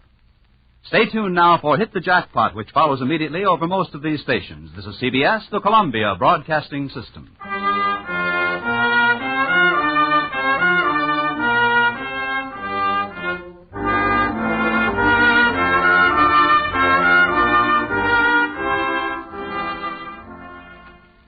Tired of the everyday routine? Ever dream of a life of romantic adventure? Want to get away from it all? We offer you Escape. Escape, designed to free you from the four walls of today for a half hour of high adventure. Tonight, we escape to a train headed for Calcutta and an exciting tale of the most sought-after emerald in the world, as Richard Sale tells it in his famous story, Figure a Dame.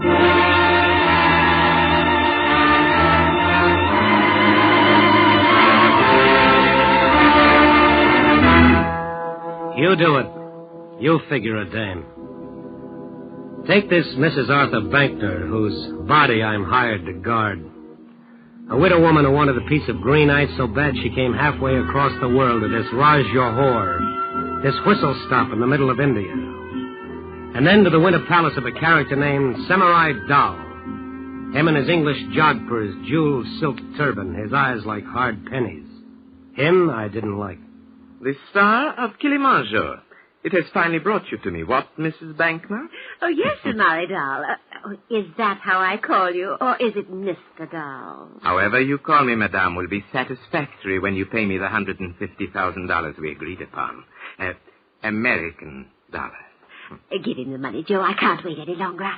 Oh, I think I've lived my life for this moment. First we look at the emerald, huh, Mrs. B? But Mr. Dahl wouldn't... Oh, Joe, it's not done that way. This is India. Different customs, different manners. How true, Mrs. Bankner. First we look at it. An old Brooklyn custom. Huh, Sam? Of course.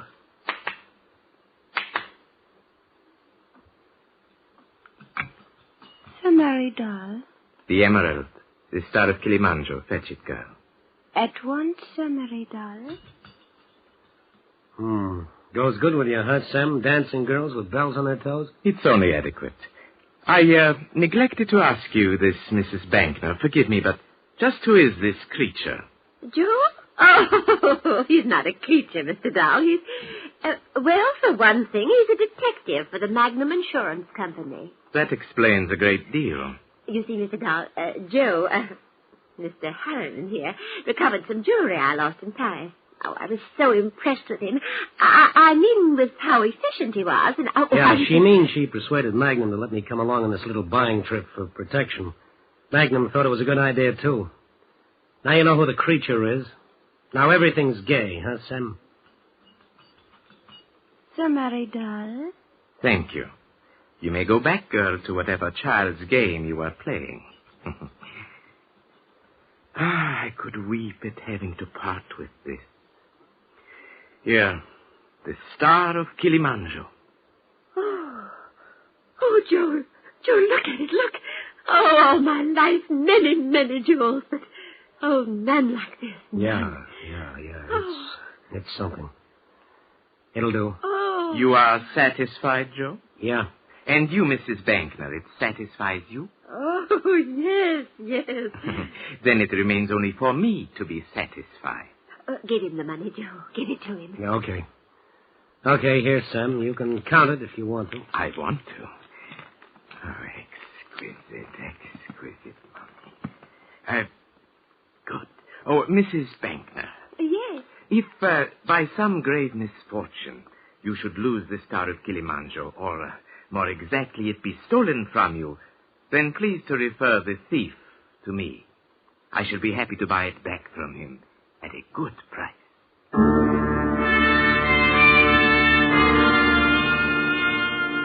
Mrs. B wanted to celebrate, so we went to the town's one hot spot, a Rasa Tal. It was a dive.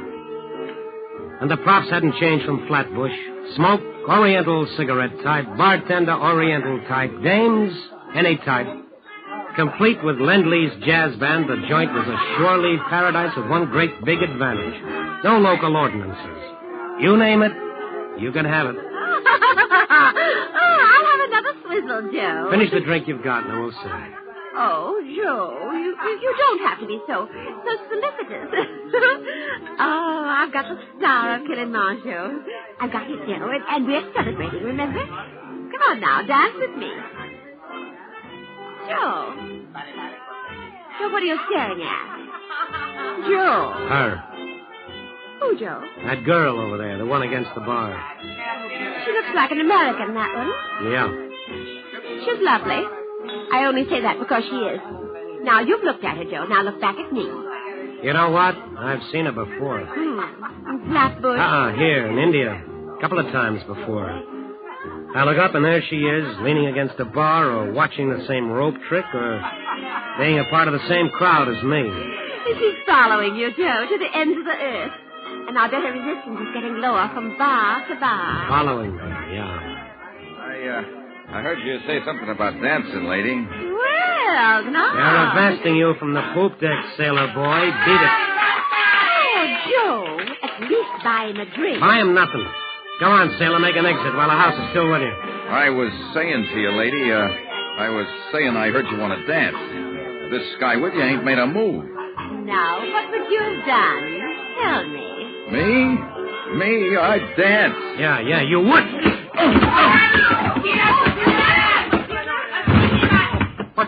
What has happened here? The Jolly Tar, he happened. Get him out of here. Oh, yes, I. Amit, Johan, this man on the floor. Out. You shouldn't have hit him, but... Joe, I liked watching you do it. And I'm of the same mind. It was a beautiful thing. Oh, you too, mister? You want to play, too? No, McCoy, no. I know an Irish Red Cross when I see one, so I brought you both drinks. My pleasure. Why, thank you. I am not Irish. You may not know it, son, but you are. You know, someplace on your tree there's an Irishman. Do you mind if I sit down? Who are you? What's the... A man like you, son. I can tell it by the turn of your lips. A seeker, you might say. After what now? A woman's smile? And there's that here in India. Fortune? There's that here, too. Things, that's what. Without the Irish poetry, who are you? Rafferty. John Rafferty. We're happy to know you, Mr. Rafferty, even for just this moment. We're leaving now. Oh, really? But why? Let's stay, Joe. Sleep. We'll need it. The train to Calcutta leaves early tomorrow. And so it does. Then this is not goodbye after all. For I'll be on that train myself. Sleep, I'd said. For the widow with the emerald, maybe, but not for me. I sat on the veranda of the Raj Johor Ritz just outside Mrs. B's room, and I could hear her making happy moans in her sleep. Once I heard a crawling noise. I got up, investigated, and found it was a noise made by something that crawls. Then came the dawn. I hustled Mrs. B and her bags into a Model T cab that took 2 hours to get to the railroad station a mile away. That I'd counted on, so we made the train for Calcutta on time. Oh, Joe, just think. In a few days, Calcutta. Then the plane. Then Paris. And then you leave me. Yeah, that's how it was laid out, the itinerary. Go on in. I'll be there in a minute. But aren't you coming with me? No, Mrs. B. You go find your compartment. I'll bring the bags to you. Oh, but... Oh, I see. The bar girl.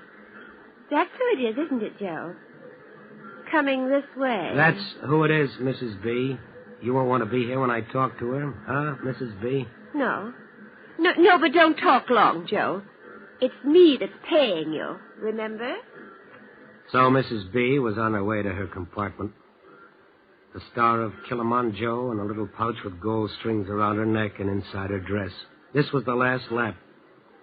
If anyone was going to lift the rocket, it had to be done before we got to Calcutta. And then the girl's perfume was inside me. We've met before, haven't we? Where or when, I don't know, but we've met. As good a way as any to get to know me. I'm Joe Harriman. Marion Ryder. Seems we're always in the same places. On the train all the way from Bombay, at the cafe last night, here. Coincidental, isn't it? Is it? I wouldn't know. Well, of course it is. Wait, do you mean you've been following me? A dream like you that makes you hungry inside? It wouldn't be hard. Like that? Like that. Traveling for your health, Marion? No, business. In this slop hole, something like you? Business? Well, I'm a kind of buying agent for a New York firm. Trinkets. That's it, trinkets. Emerald trinkets? Emerald would be lovely. I must find my compartment, Mr. Harriman. Maybe I'll see you again later. Count on it, Marion. It's a promise I make to myself. All aboard! All aboard!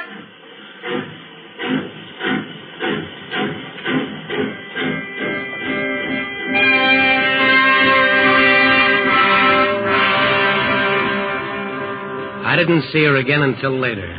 I sat in my own compartment next to Mrs. B's and did a lot of thinking. Important thinking, and I didn't want it mixed up with her perfume. Maybe she was an out-and-out jewel thief, and that bothered me. She was a cinch to get caught if she tried to lift that stone. And you can't make that good time with a girl who's behind bars. I did my thinking like that for a long time. Had a couple of meals in between, and read, and did some more thinking. When I got finished with it, I was looking out of a window and seeing it was a night without moon. A night for company. I walked down to the club car and found what I was looking for. Hello, Miss... Oh, don't be frightened. It's me. That, kind of night out there get you down? No. I was just toying with my memory. Sit down, Joe. Oh, thank you. Toy with your memory some more. It wears wonderful on you. And then tell me about it. All right. Now shall I tell you about it? Uh-huh. Out there, Joe, the night, the black hills, the strange little lights that flicker and swirl past you. It's like... Well, like I wasn't on this train at all, but out there and part of it. Like something I've known and remembered for a long, long time. Is that all? That, Joe. This? Joe. Don't say we shouldn't have done it, because we should have. I know, but what must you think of me? What? I'll tell you. Because I level with women who level with me. I think you're interested in me. And? And trinkets. Expensive trinkets. Like the star of Kilimanjaro. I don't understand you. Mr. Harriman. Please, come, hurry. Mrs. Bankner. What's the matter with her? She is very upset. I think something is wrong. She says you come right away. She is crying. Excuse me, Marion. I gotta go to work. Come on, you. Yes.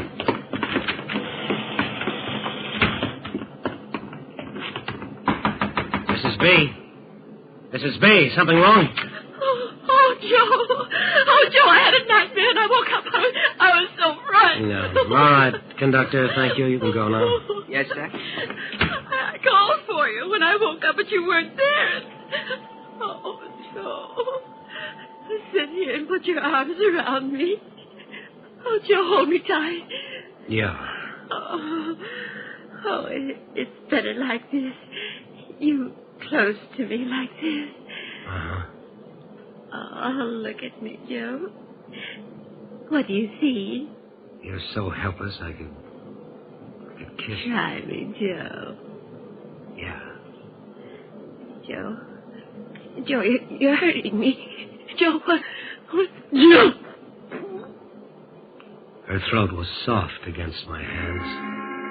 Her arms waved around for a little while. The look in her eyes was something I had never seen before. She didn't struggle much. She didn't do anything much. Except not believe it was happening to her. That she was being murdered. Then she quit believing anything. She was dead.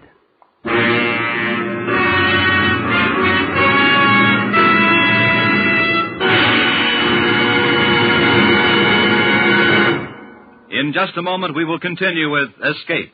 But first, every Wednesday night, Groucho Marx, Bing Crosby, and Burns and Allen in 1, 2, 3 order on most of these same CBS stations. Hear them all tomorrow night on CBS.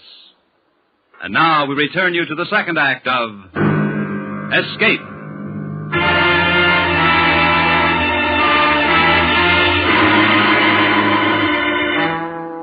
There wasn't much trouble falling asleep after that. After I was sure Mrs. B was dead, and after I'd stashed the emerald where it couldn't be found. Wasn't much trouble falling asleep at all. Like being out with a beautiful dame, and she liked you. And you went home and put your arms behind your head and smiled to yourself. And you slept the best kind of sleep of all.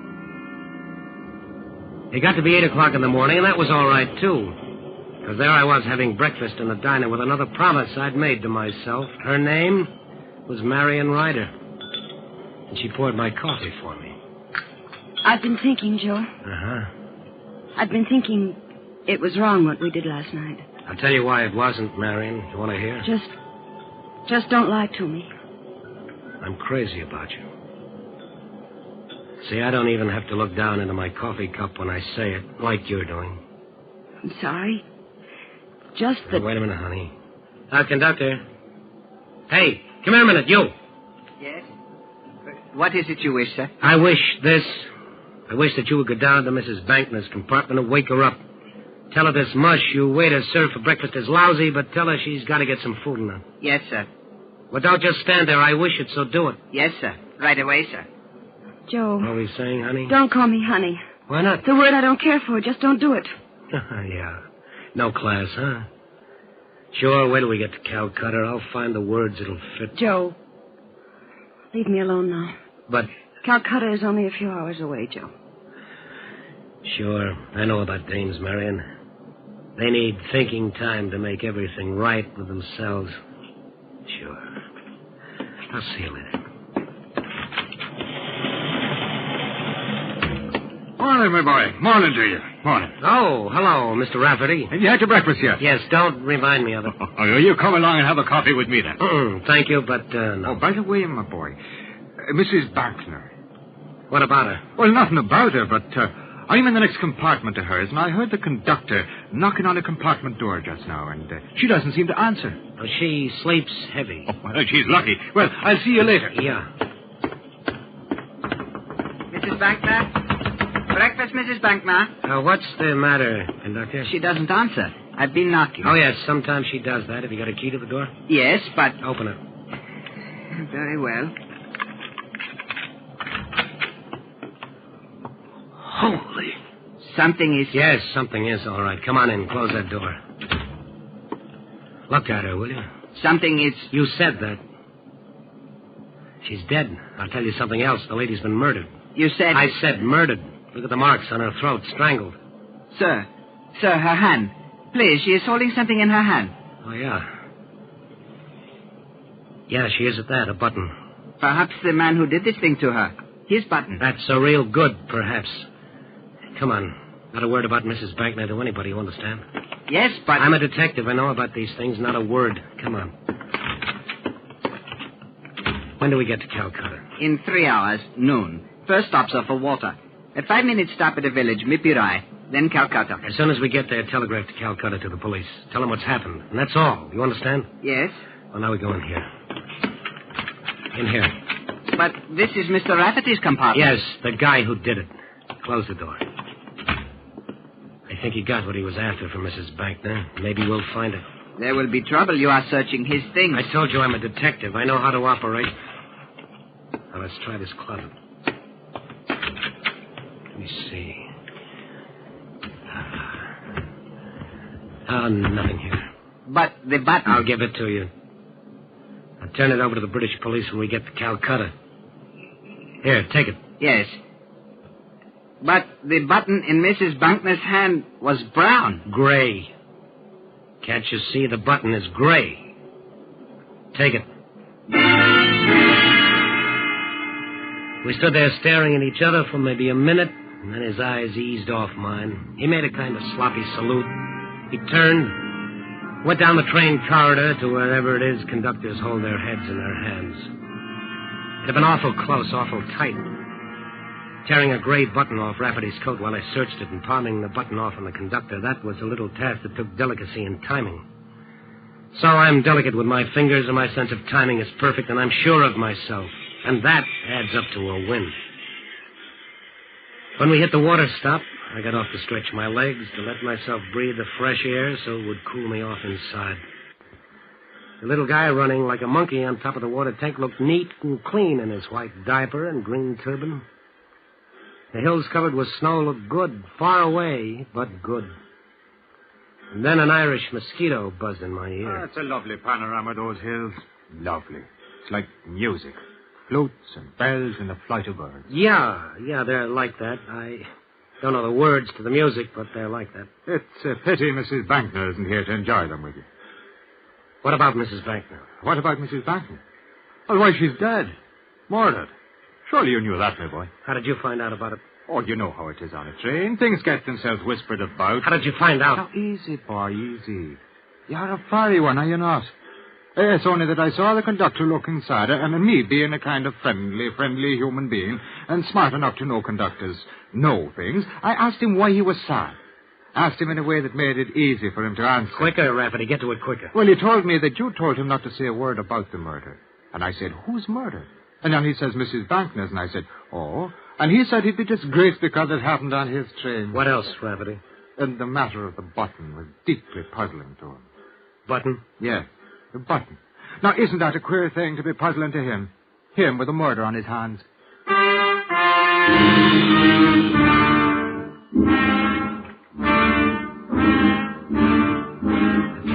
going after that.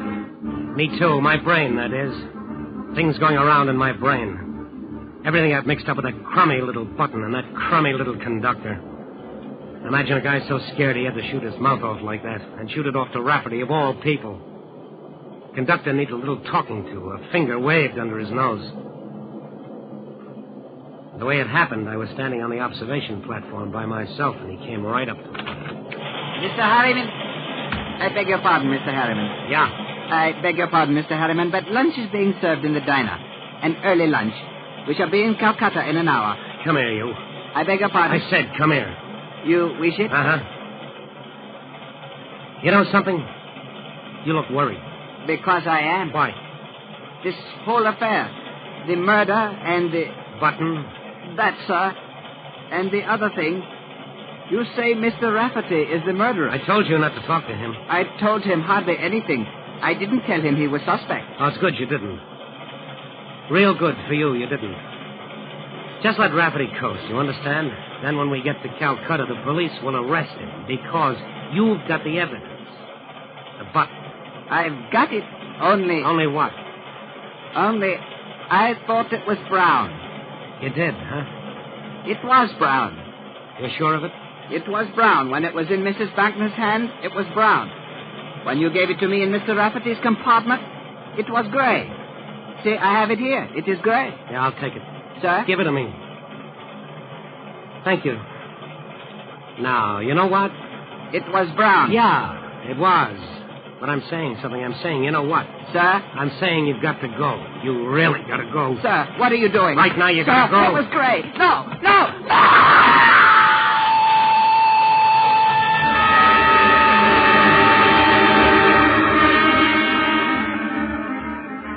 Now everything was right. Everything in place.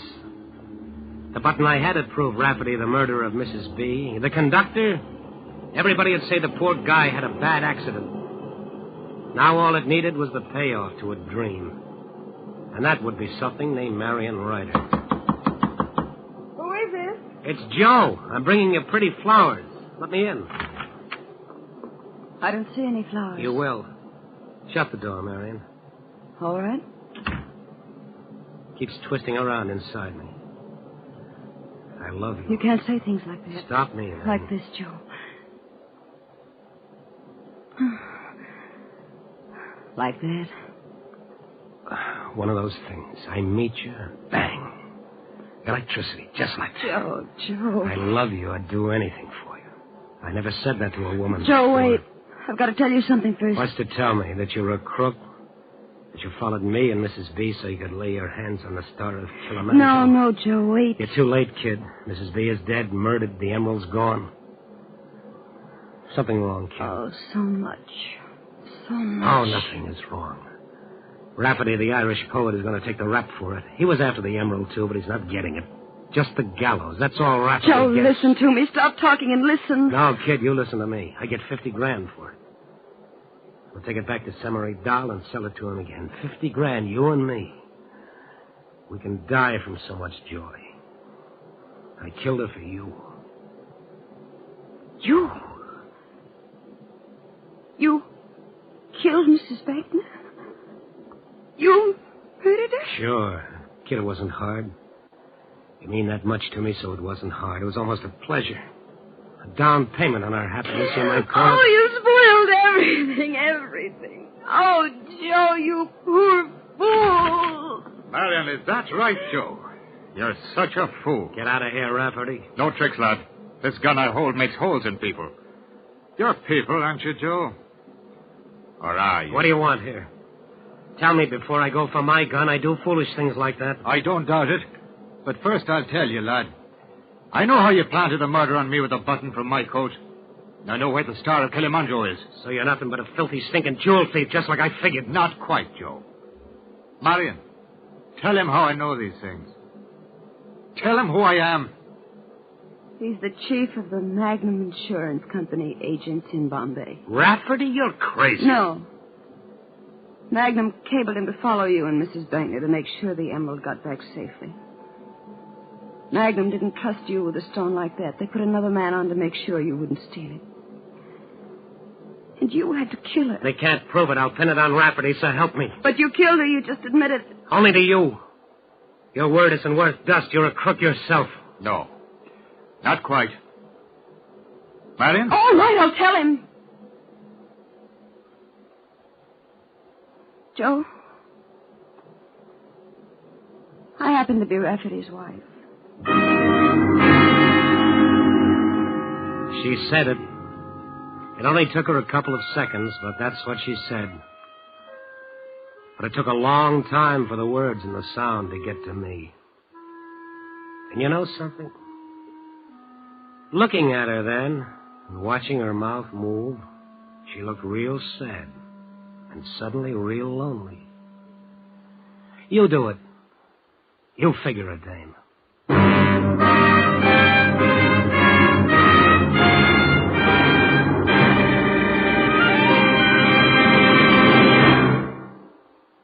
Escape is produced and directed by William N. Robeson. Tonight we have presented Figure a Dame by Richard Sale, adapted for radio by Morton Fine and David Friedkin.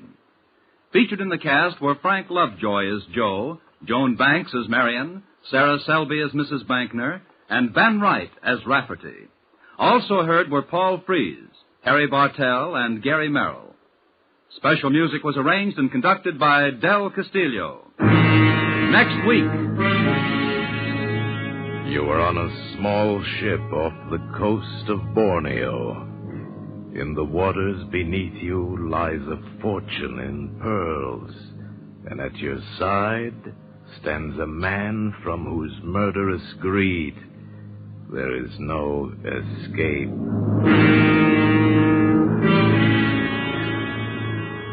Next week, we escape with Floyd A. Nelson's exciting tale of reckless men and their lust for treasure, Seeds of Greed. Goodbye, then, until this same time next week, when once again we offer you Escape.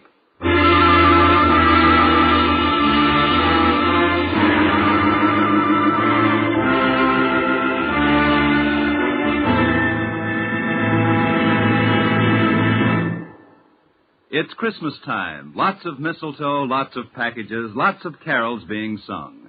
And never a man to overlook a chance to celebrate, George Burns gets into the act with a special program of what he claims are Christmas carols. George's sponsor had certain ideas about George's voice a few weeks ago and fired him from the show.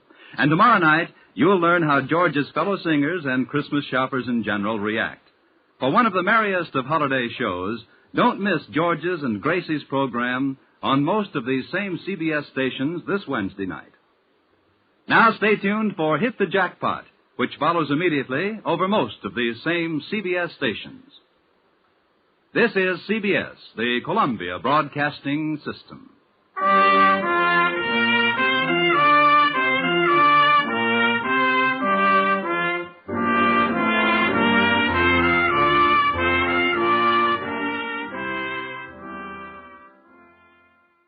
Day routine. Ever dream of a life of romantic adventure? Want to get away from it all? We offer you Escape. Escape. Designed to free you from the four walls of today for a half hour of high adventure. Tonight we escape to a small ship off the coast of Borneo, and an exciting tale of murderous greed, as Floyd A. Nelson tells it in his strange story, Seeds of Greed.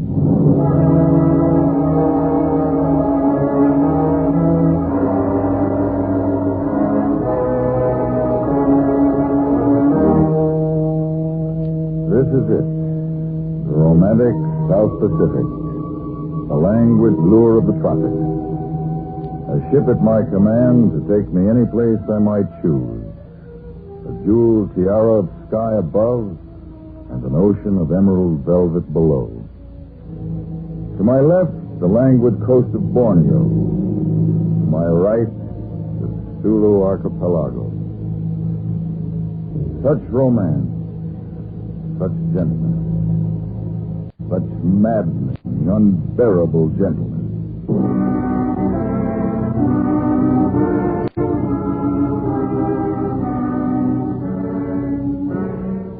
Not long ago, it was a carefree little monument to failure, reaping the rewards of my college education in the atmosphere a hitch in the Navy had taught me to love and live. The waterfront. Maybe it's the atmosphere, maybe it's the people you meet, or maybe it's the margin you can make in the exchange of drinks with guys in port fat with CPay. Take this guy Lee, for instance. An Oriental little guy whose correct English told you it was a doctor. I had him figured wrong from the beginning. Mr. Braun? Mr. Kenneth Braun? Yeah, that's right. My name is Lee. Lee Tung, if you prefer. I don't. May I join you? Sure, Lee. Pull up $1 for a couple of drinks and sit down. Certainly. Here. Al, same thing here. Okay. What's yours, Lee? Nothing, thank you. I do not indulge. Oh, okay. Thanks, Al. Sure thing. Well, Lee, I've got the bait. Set your hook. What's on your mind? You were pointed out to me as a man who knows boats. Just like the Navy. And also as a man who might be induced to gamble. Well, I can't contradict. But if you will pardon me, as a man who is more than casually devoted to drink, I can take it or leave it. At the moment, my mood says take it. Your health, Lee. Yes, but for that one failing, Mr. Brown, I could offer very interesting and profitable proposals. Mr. Lee, it is considered very poor taste in the Occident to proffer drinks with strings attached. A good day. Oh, no, one moment, please. Forgive me. I was going to add a failing which we could overlook if it were to be controlled for a short time. I said I could take it or leave it. I am in the pearl business. Do you know anything about pearls, Brown? Yeah. An oyster gets a hold of a bad grain of sand, then he or she or it gets an ulcer. Bingo, a pearl. Perhaps we should take it up at another time. I am stopping at the Case Hotel. Good night, Brown.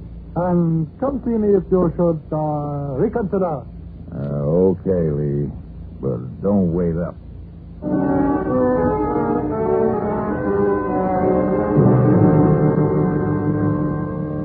I hate the warm feeling of elegance that takes me over after the fifth drink. I hate myself. I hate morning. Worst of all, I hate waking up without a little hair of the dog and not a nickel in the poke to supply it.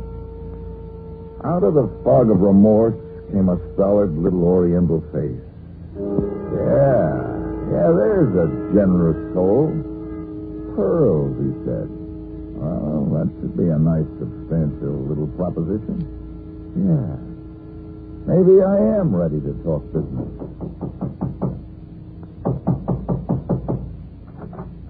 Brown, I did not expect to see you. Come in. Oh, this is a pleasant surprise. Yeah. You mentioned something about a business proposal. Yes, I did. Hotel rooms depress me, Lee. Could we get down to the bar and talk it over? Oh, certainly, Brown, if you prefer. I prefer.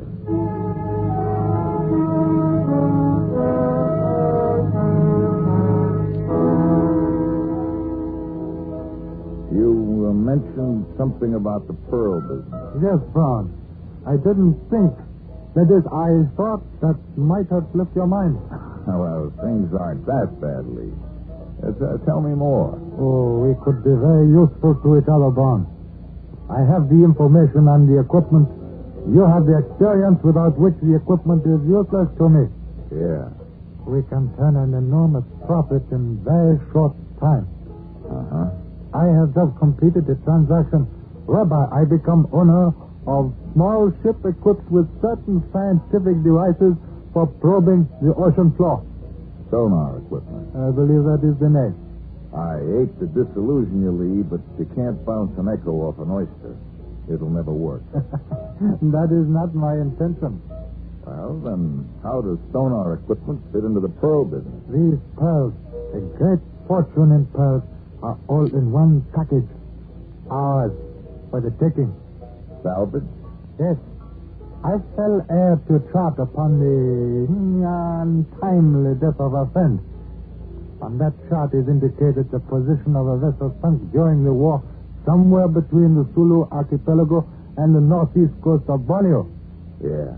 I have reason to know that on board at the time of the sinking was the personal fortune of a certain sultan, as well as the assets of his constituents.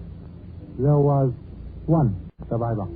And you hope to locate that vessel with this sounding gear? I do.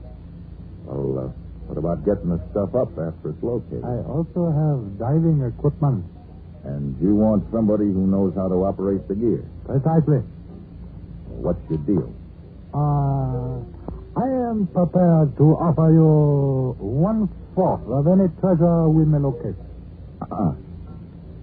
For that consideration, I could offer about 1/2 of what I know about your equipment. I don't understand. For a 50-50 share of any loot, I could offer 100% cooperation. Oh, I see. Braun, you're shrewd. It surprises me you are not more prosperous. All right. 50-50, as you say. All right, you've got yourself a boy. To you, partner. Now, one for the road, and we'll go look at your ship. Okay, partner? Okay, partner.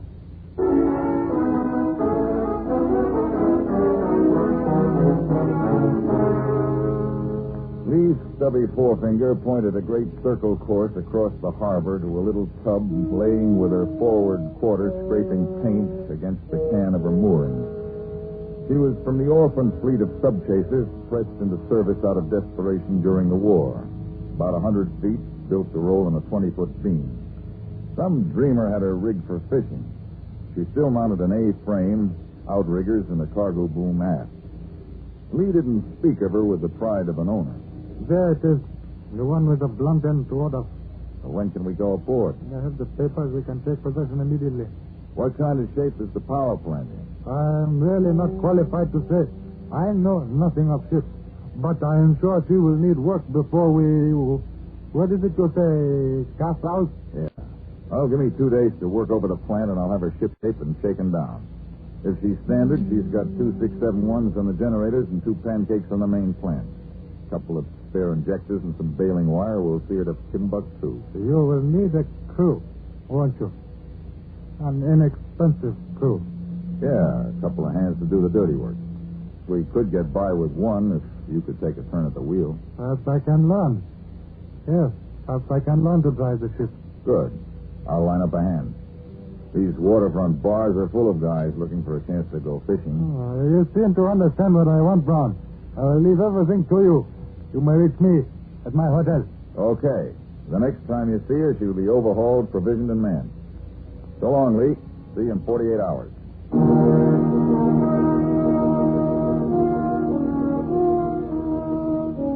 She was in surprisingly good shape. The batteries charged right up on the generators. Her oil was clean, her linkage tight. I replaced the corroded condenser on the sonar gear, pressure checked the diving suit, and put new pistons in the compressors. One straight 24-hour shift, and she was shaken down and ready for a crew. I set out to meet my man on common ground. I found him being escorted out of Casey's bar by Casey himself. You'd better get some salt before you start something in my place. Let go. Now get along with you. Let go. Don't be coming back. You brother of a pig. Oh, what's the matter, sailor? Slippery deck? You be quiet or I stick you. All right. Stow the ship, kid. The jails are too full now. I'm going to kill that pig. Get out of my way. All right, stay out of there, kid. And stow the knife. Good. Still get that fat pig someday. You're new around here, aren't you? I know that. Well, you wouldn't tangle with Casey if you weren't. Where are you from? Ensenada. I have papers. In my room, I have papers. I didn't ask. You didn't ask me either. But I'd advise you to get rid of that knife. With a temper like yours, you can cut yourself off a life sentence. So far, this knife knows only the blood of fish. I've never been kicked by a fish. I can use a man who can handle a knife. You working? No. Come on, I'll buy you a drink. All right. Now, what's your name? Costa. Senor Guillermo de la Costa. Okay, Tony.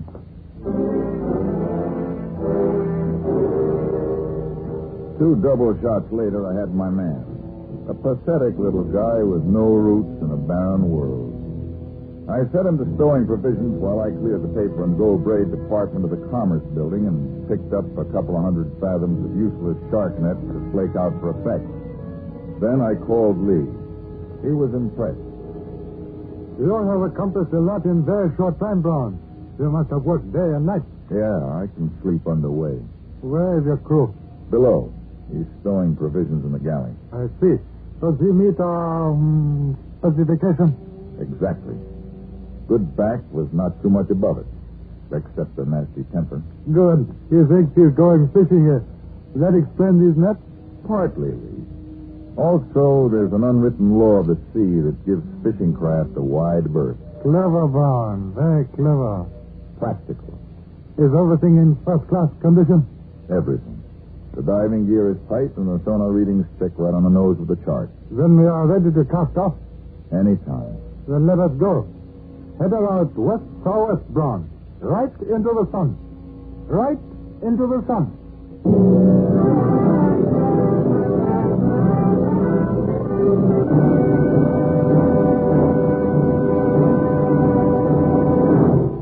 In just a moment, we will continue with Escape. But first, Groucho Marx, Bing Crosby, Dr. Christian, and George Burns and Gracie Allen will be back with you tomorrow night on most of these same CBS stations.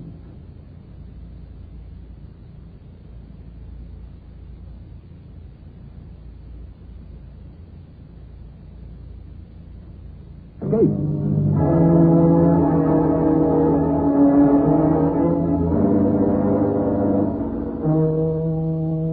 3 weeks at sea taught me a lot about my friend Lee.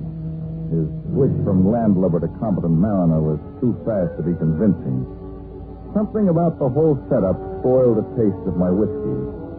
The only way it figured was that he really did need me to operate the gears. Beyond that, the picture changed. From the first day out, he showed too much interest in the sonar equipment. Brown, I think it might be prudent if you were to teach me the operation of this instrument. Is it very difficult, just their operation? Oh, it's something anyone can pick up in 5 or 6 months of full-time instruction. Surely not to learn just the operation of it. Well, it's not only complicated, Lee, but delicate. I think we'd be wise to keep it secured until we need it. Perhaps. Yes, perhaps. It won't be very long, Brown. When are you going to break out the charts with the position of the stuff? In due time, Brown. Well, I'll need it when we start taking soundings. Then you shall have it. It wouldn't be prudent to surrender a chart that I have been forced to defend with my very life, would it, Brown? I get your point. I might add, Brown, that the chart alone is useless to anyone but me. The exact position is not indicated. I took the precaution of committing it to memory, lest the chart should be misplaced. The only value of the chart is that it indicates sounding lines. That makes your position clear enough. What about Costa? Do you think he might be dangerous when he finds out what we're really after? For a man to be dangerous, he must first be intelligent. Costa is ignorant, he will stay ignorant. Sooner or later, he's going to get wise. Fortunately, Costa is not equipped to get wise, as you say. He is happy in ignorance. We will not expose him to the curse of greed. What's your plan? To turn the wheel of fortune to our own needs. We must be practical, Brown. A person such as Costa leaves little impression on the world. He will never be missed if he were to disappear. Fate will save him from the curse of greed.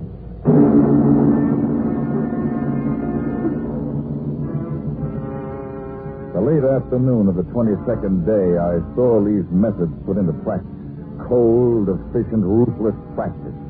It happened so fast, I was helpless to do anything about it. Costa was splayed out on the nets near the stern, sound asleep, when Lee appeared from nowhere. Without warning, Lee let fly a vicious kick. Costa's blade flashed.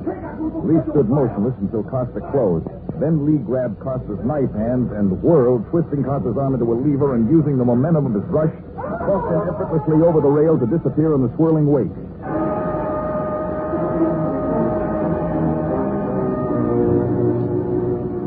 Without even glancing astern, Lee gave me the arm signal for straight ahead, a signal that pointed accusingly at me, screaming, "Accomplice." His face was still frozen in trance-like serenity when he appeared on the bridge. It is now you and I, Braun. Yeah. These things are distasteful, but on the other hand, Braun, life itself can be distasteful. Oh, wasn't there some other way to handle it? Couldn't we have put him off somewhere on the island? Your whole life in too high esteem, Braun. We could have put him off at some island, but then, Braun, we would have had to wonder about his welfare. Now his troubles are over. He has peace. He no longer has to struggle as you and I. He didn't have much chance to struggle, did he, Lee? He was not one to struggle intelligently, Braun. Struggling, not directed by intelligence, can destroy. Where does strength, muscle fit into your theory? If you will pardon a personal reference, Braun, I long ago subscribed to the teachings of an Eastern cult which believes that the intellectual neutralizes the physical. Therefore, there is no difference in stature among men, only a difference in mental power. We do not destroy. We merely expedite the adversary's self-destruction by his own weakness. Costa's temper, huh? Exactly. One does not think in temper. He merely acts, and so destroys himself. Do I make myself clear? Well, not especially, but I'll think it over.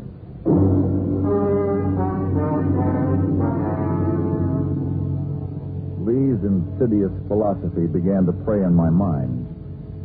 I knew I was on the last leg of a one-way trip. I knew he was perfectly competent to take over the ship at any time, but I still felt reasonably safe. It would take 2 men to handle instruments to locate the pearls, and beyond that, 2 men to get the stuff up.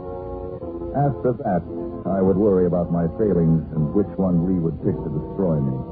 I eliminated the big one by tossing my last 2 bottles of whiskey overboard.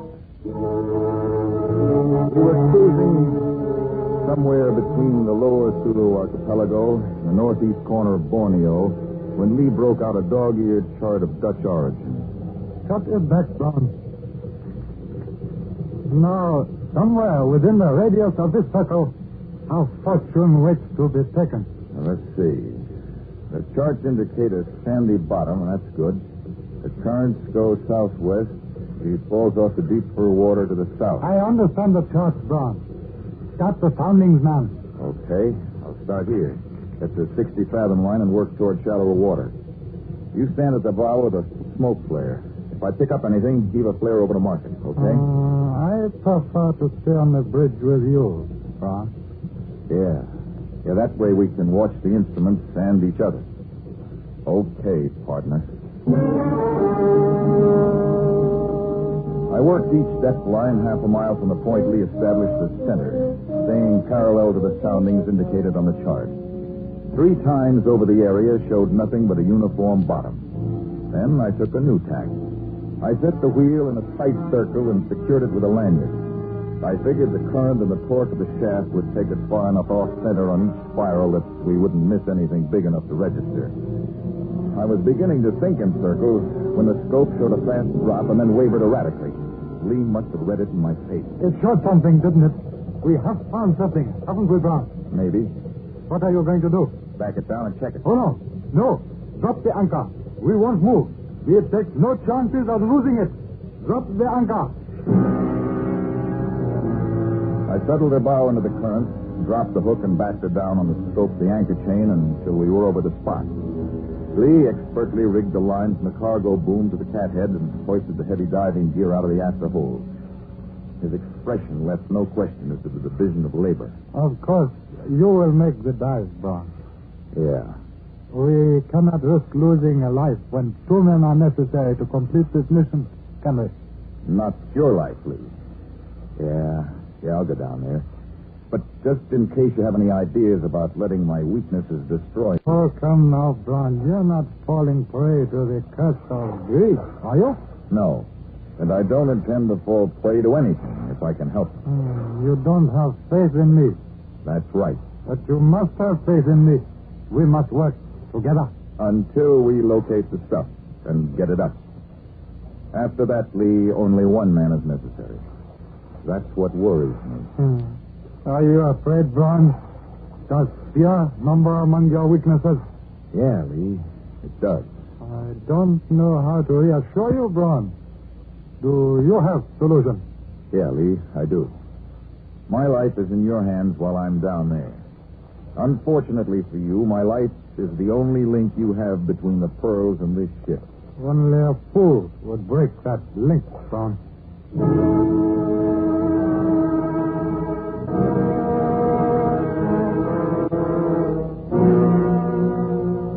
Lee's words echoed in my helmet as I felt myself being lowered from a sheave at the end of the cargo boom. Only a fool.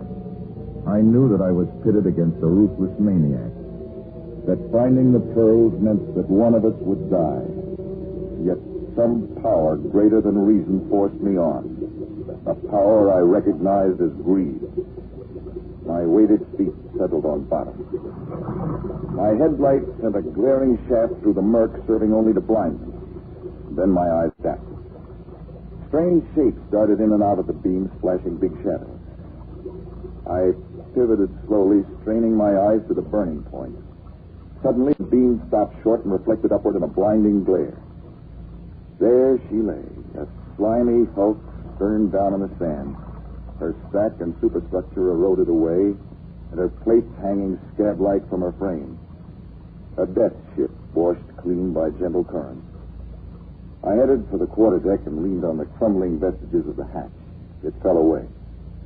My light picked up a single object. There it lay, its corners worn round from shifting against the bulkhead. A teakwood chest. Brass bindings radiated from its single big hinge like the fingers of a giant hand. I felt a wave of desire grow into a surge of greed and resolve itself into an overpowering lust. I bent a line onto the chest and signaled Lee to haul up. I felt as though I was threading my life away as I paid out the line that would link the treasure with the surface, knowing that only Lee's ignorance of what the other end held ensured my shedding the heavy diving suit safe on deck. That would put us on even footing. I lost the fear of Lee's methods and thought of my own. Methods based on greed that knows no compromise. Methods of killing to keep. Then my fears passed. He couldn't kill me until the chest was on deck. Lee was like a man waiting for sentence when I climbed out of the diving suit. Well, it's there. Describe it. Describe the chest. Solid wood bound in brass. Is that all? Brass hinges, like a hand. That is it, Braun. The hand of Muhammad. My reward at last. The hand of Muhammad. You mean our reward? Of course. Our reward. For a brief second, we were two animals standing at bay, eye to eye, appraising, each waiting for the other to move. Then, as one, we saw through the cloud of greed. We still needed each other until the chest was on deck. Lee swung the boom inboard while I reeved the line attached to the chest through the eye of the sheave. He took the running end of the cathead and made a turn, his narrowed eyes fixed on me, waiting for the signal to haul away. His hands turned white, bloodless, as he gripped the line. I gave him the signal to haul in the line. Start it easy, Lee, and take it slow all the way. We'll stop it at the surface to keep the weight off the line. The line threaded through the sheave endlessly as time while I strained to catch the first glimpse of any bulk in the water. Again, I felt the surge of greed I'd experienced below. Unconsciously, I drew my sleeve across my mouth.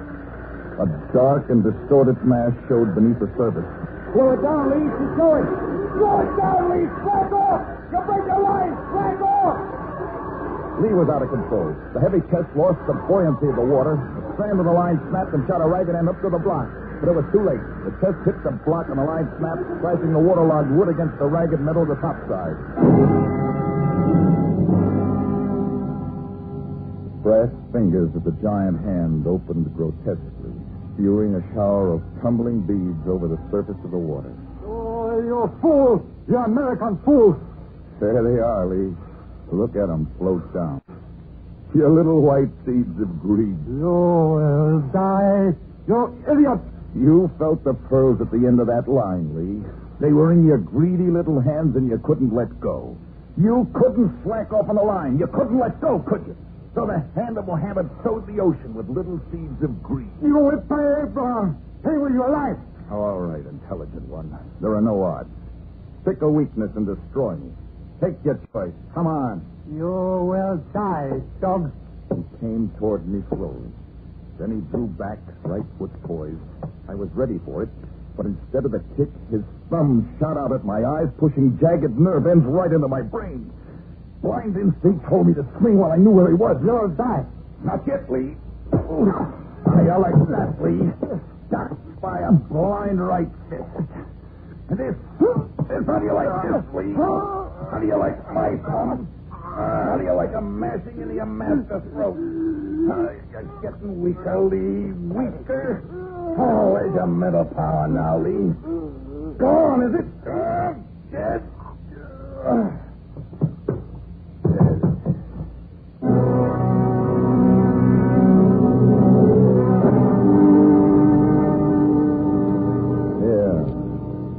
Tropical Pacific. Gentle Pacific rocking me to death in a cradle of rusty steel. Maybe it's spring or summer or day or night. The breeze is gentle, sent to soothe. My eyes no longer pain. Yeah, it's gentle. Such gentleness. Such maddening, unbearable gentleness.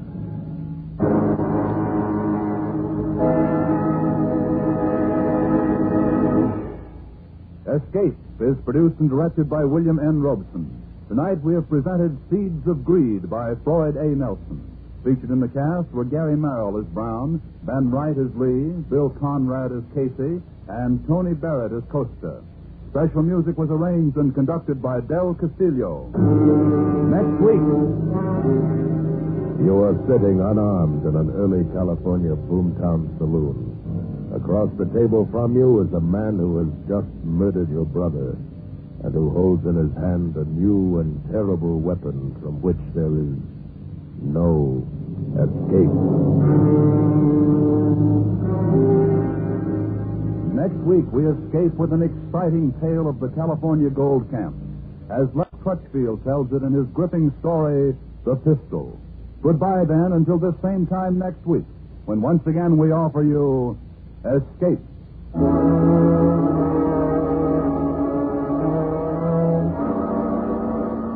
Groucho Marx, and who will quarrel when you label him a very funny fellow, will be back on most of these same CBS stations tomorrow night with his deliriously wonderful quiz show, You Bet Your Life. You'll find Groucho's unlike any other quiz you ever heard. So join us on CBS tomorrow night for You Bet Your Life, starring Groucho Marx. Now stay tuned for Hit the Jackpot, which follows immediately over most of these same CBS stations. This is CBS, the Columbia Broadcasting System.